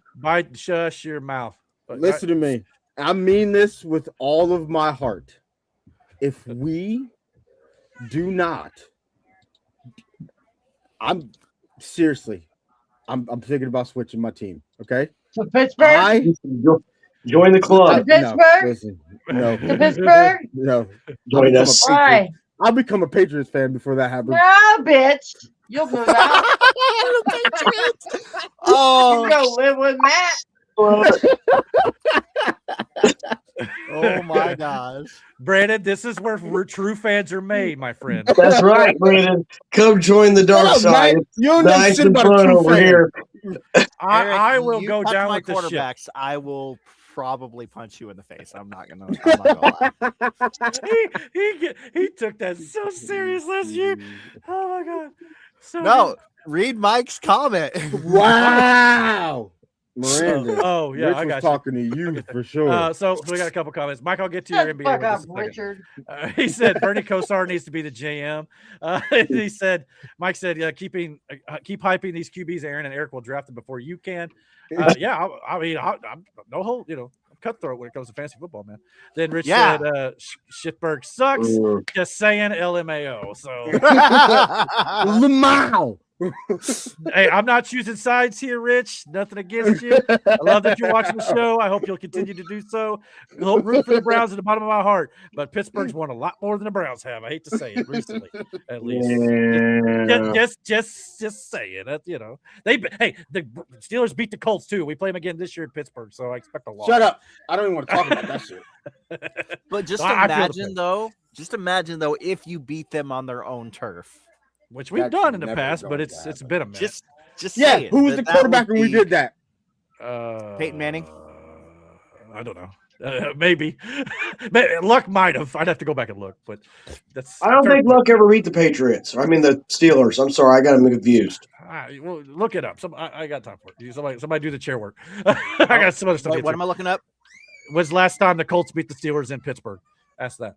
But we also 1987. We also got the news this week that the chairman and the board of directors basically over there in Chicago have stated they are now plan to officially build a stadium for the Bears in Hammond, Indiana, if things don't change. So it sounds like this is coming closer and closer to a reality where Indiana will be the host of 2 NFL teams. However, I don't really view it that way because they're still going to be the Chicago Bears. It's literally just across the state line in Hammond, Indiana, about 20 minutes from the current stadium location. So it's not that far away. But however, that does mean that we're going to have the crossroads of America with the Chicago Bears I suppose, before too much longer. Sounds like this is almost a done deal. Sounds like if nothing else changes, this isn't going to this will be the case, I should say. So there you go. So the Bears are coming back to Indiana. A lot of Bears. They were, I guess, never here, but a lot of fans were Bears fans before the Colts moved from Baltimore. Suck on that, Aaron. But anyway, so yeah. But hey, you can't complain too much. All you Baltimore fans out there who want to say, well, the Colts ran off in the middle of the night. They stole our team. You guys stole the Browns too. So shush, Ravens fans. I'm just going to put that out there. So, all right, enough of my soapbox. But yeah. Hey, what are you saying? What are you saying? I was looking something up. Say it to my face. Ain't that right, Rich? They stole the Browns. The Ravens stole the Browns from you. That's oh my gosh. Let's just let that go. Let go the Colts leaving then. That's what you Ravens fans do. Maybe not you, but that was before my time, man. For sure. 1984. Rich also said, not if you count the championship wins about the Steelers. Yeah, I got you. Well, I don't know. Who has more championship wins, Steelers or Browns? I'm guessing Steelers. Probably. Yeah, definitely Steelers. Definitely Steelers got like one of the most in the league. So yeah, I think so. Mike said there will be Hammond Bears to me. However, I would prefer Gary, so I could call them the Gare Bears. That does sound better. I ain't gonna lie to you, but it's close to Gary. Yeah. Is the Steelers arena called the RCA Dome? No, that was the Colts Stadium for a while. That was back during Peyton days, though. That was before the new building. But yeah, so no, the Steelers. It's been through some name changes. It was once known as Heinz Field, and I don't know what it's called now off the top of my head. But yeah, it just Google when's the last time the Colts beat the Steelers in Pittsburgh. So I don't know. They did. I don't know about Browns may have more, but it's like from like you said, long time ago. I won't dwell too long on this. Who has 2005. It was a 26-7 at Heinz Field. That was the Ben Roethlisberger, Peyton Manning years because the Steelers beat us in the playoffs that year. No, he's right. Brandon. It don't count. Yeah, Steelers have 6, and Browns have 8. November 9th, 2008. Well, if you count the Super Bowl era, Steelers got you. But yeah, if you count before, I'm sure. Yeah, but yeah, they haven't won since '64. Golly. Man, the Colts? No, the Browns have not won a Super Bowl since '64 or a championship. Damn, was that before or after the Ravens? Oh, definitely way before the Ravens. Definitely way before. The Ravens have won one in the last 20 years, I think. The Ravens haven't been a team since '64, have they? Yeah. No, they stole the Browns. I see what you're saying. Yeah, they stole the Browns. So I guess it was the Ravens who won them all. 2013, I believe, is when they won last. Yeah. So yeah, that's the Browns. Those Browns that won are now in Baltimore. Fair. I mean, see, he said, "Ha." We also got news that Patrick Mahomes has extended his contract. Now he'll be making $504.75 million, over $500 million during his current contract. So it's a 5-year contract total. Insane money. Let's be honest here. He's approaching Elon Musk levels at this point. He's got a little ways to go, but he's getting there. And you can say what you want, boo, if you want to. Patrick Mahomes is a hell of a fucking quarterback. Look at that fat hussy. Yeah, and then of course the Broncos. Broncos also extended the contract for Sean Payton, a 5-year deal. So, hey, they almost went to a Super Bowl last year had not been for their quarterback getting hurt. And, of course, they've been having some winning You know seasons. what? So I would retire from the Saints, too. Although Mahomes didn't do shit for you last year, Brandon. Nope, because he got fucking Are hurt, we too. still on fantasy football? Can we talk about politics? My God. I told you, Aaron. Football is life. I don't give a shit about fantasy football. Can you not see where I'm placed? If you were Matt, you lost. I was going to say, Matt, if you were good at it, I don't care. I was thank good. you, Eric. Thank you, okay. Eric. Challenge accepted. Oh, he's good. Hey, I may have won the title last year, but I do believe I lost to Matt, so I can't say. Hey, yeah, I can't I believe there was another member of this podcast that lost to Matt as well. Brandon, don't want like to I talk said, about it. I can't say. Yeah, I don't want to talk about it. We'll talk about it. Well, what we will talk about here, Mike said, to be fair, if not been for John Elway 1 year and an ill-fated fumble the next year, the Browns might have won a Super Bowl or two in the 80s. Yeah, there you go. Yeah. But that's just the thing. They call it a game of inches. It's literally that, a game of a play or two here and there could really sway it. But to get back to but apparently Mike said earlier, he said a real sports story is, of course, OG Anunoby. Don't ask me to pronounce it, but you're right. The former Indiana Hoosier with the game-winning tip in Game 4 to give the New York Knicks a 3-1 series lead over the Spurs in the NBA Finals. Biggest comeback in Finals history. He's absolutely right about that. Anunoby's on the Knicks. I'm rooting for the Knicks now. Well, and of course, this is the game-saving tip here. They were down 29 points at halftime, even so much as 29 points with 9:27 to go in the third, and they rallied to win the game by 1 point on a missed bit of brick 3-point shot by Jalen Brunson.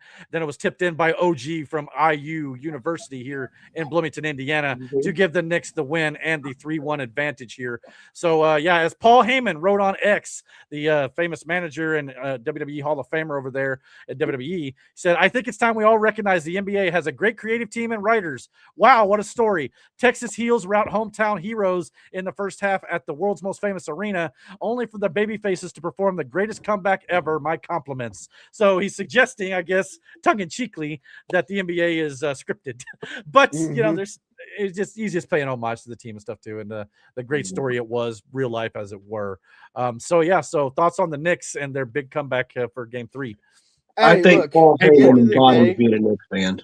What's that? Legitimately, I've been rooting for the Knicks this whole series, and I don't even watch basketball like that. It was just a good underdog story. It's the same reason why I cheered for the fucking Pacers the 1 year because they were on track to win it. It was just a good underdog story, and I could get behind that. But in this instance, neither the Spurs nor the Knicks have really had a really great career, storied championship career since years. But I think the Knicks have been longer than the Spurs. Yeah, it's been in the 70s, except for the Knicks and the Spurs. But they both have a hell of a team. They both have a hell of a team right now. Yeah, Tim Duncan days, brother. Yeah, those years for sure. So the Knicks are definitely due, and it sounds like this is their year because I think it's 37-1 or so teams who've been up 3-1. That's the record. So it sounds like the Knicks tomorrow night, Game 5. Well, I guess it's tonight now at this point. On Saturday, June 13th, for potentially the NBA championship, if the Knicks can pull out a win in the Garden. So Spurs are on the ropes. We'll see what ends up happening there for sure. Also, to wrap up the sports segment and the YouTube portion of the show, Sunday night, 8 p.m. Eastern Standard Time on Paramount Plus is, of course, the UFC Freedom 250 UFC card live from the White House South Lawn. So it'll be a historic event celebrating 250 years of America here. So that'll be a lot of fun. And here is currently what the setup looks like outside the White House here. We've got this big dome here that they put together with lights and all sorts of stuff. So it's going to look absolutely awesome underneath the stars. So can't wait to see what this looks like. I think it could be a lot of fun. Not sure who some of these fighters are, but I'm definitely looking forward to showing some patriotism and actually watching this great event here. I know a lot of people want to complain about, they're ruining the South Lawn and all this sort of good stuff. But those of you who don't know, Dana White and the UFC are personally footing $700,000 to fully restore the South Lawn, as you see on the left here, after the event is over. So they'll have new sod, professional repairs, zero taxpayer dollars. So why does it matter anyway? Well, it is a historical monument. It's a landmark. Okay. I They get all didn't that. care about it before. Why are they doing it now? Because of who's in there. But there yeah, this will be fine. Don't worry about it. Just have it's okay to have some fun every now and then, and I think it's just one of those situations where I think we all that's a hell of a transformation. Just throwing that out there. Oh yeah, for sure. I mean, it kind of reminds me when WWE built their arena in Saudi in like a month. Yeah. It kind of looks something similar to that. And it's not going to be nearly as big of a crowd, but at the same time, at least right around the cage, at least, but it'll still be a standard, cage type setting. So, and I'm sure there'll be plenty of people in the pavilion. And I think on the South Lawn, they're going to do like a fan, like expo type situation down there too. So should be a lot of fun. Can't wait to check this out. And we may do a watch along for this on Sunday night. We'll have to wait and see how some schedules work out, but check back here on the channel if you want to see us kind of react to some of these fights here as we watch along with you here on the channel. So yeah, you guys got any other thoughts on the UFC stuff and all the sports in general? Because that's all I got for that. When the fuck did Loki get back in here? Loki's like, I can't miss this politics segment. That's the whole thing. We're gonna do that for sure. And we got our other loyal listener in the chat. Slara said, sorry I'm late. Hey, we're just glad you're here. Show up anytime you want. Watch this on replay. We don't really mind. We're just glad that you want to tune in and enjoy our ugly mugs. I get, or at least in my case, an ugly mug every week here on the fucking adorable. I don't know what you're talking about, man. Yeah, I'm pretty ugly. It was. That's why I don't show my face. It was one of those things. I was like, I said it, then I was like, well, I don't want to insult y'all, so I'll say me. I was ugly, I'm fucking adorable. I mean, Matt, I don't worry about, but. Yeah, I mean, it is what it is today. That's a hobgoblin for sure. for sure. So, yeah. And the last couple chats here. Let's see. Rich said, when the Browns came back, they were considered an expansion team, but the NFL changed the ruling. They remain one of the original 6 teams. And Mike said, remember Heyman is a New York guy. Yeah, absolutely. And Donald Trump is too. And he went to the game, which we'll talk about here in the politics segment in just a second. Nick's last win was in 1973. And of course, Mike then says he's going to go sleepy now. Hope to see you all again here next week. And and as always, thank you for watching the show, Mike. Thank you for contributing. We appreciate your input and stuff, kind of keep things, keep us on our toes, as it were, no doubt. So, all right. So for those of you who are finding us for the first time, or if you're a returning viewer, we're now about to switch over to our Rumble X exclusive segment, if I get it out, where we go over our news and politics, talking about the world and the real world, instead of just this fantasy stuff in the movies and all that sort of good jazz. So we're going to say goodbye on YouTube and on Facebook, but if you're watching us on Rumble and X, stick around. We'll be back in a few minutes here. And if you're not watching us on Rumble, by the way, why wouldn't you? You get the whole show over there. Just cut right to the chase, no doubt about it. And we'll say goodnight to Rich as well, as he says sleep well. So he was saying that shit to Mike, not him. Oh, gotcha. He's got to get on Rumble if he's going to keep watching, though. Yeah. Just follow us on Rumble. The link to the link is in the description box of the YouTube video to the Rumble channel, so you can find it as well. And we'll be live over there if you want to continue to watch us talking for about maybe the next hour and a half or so. So hopefully, I know we're running a little behind, but all right. Well, we'll be back in about 5 minutes, guys. There is a new intro after the intermission, so check that out. Hope you guys will enjoy it. We'll be back here in just a few. So see you in a minute.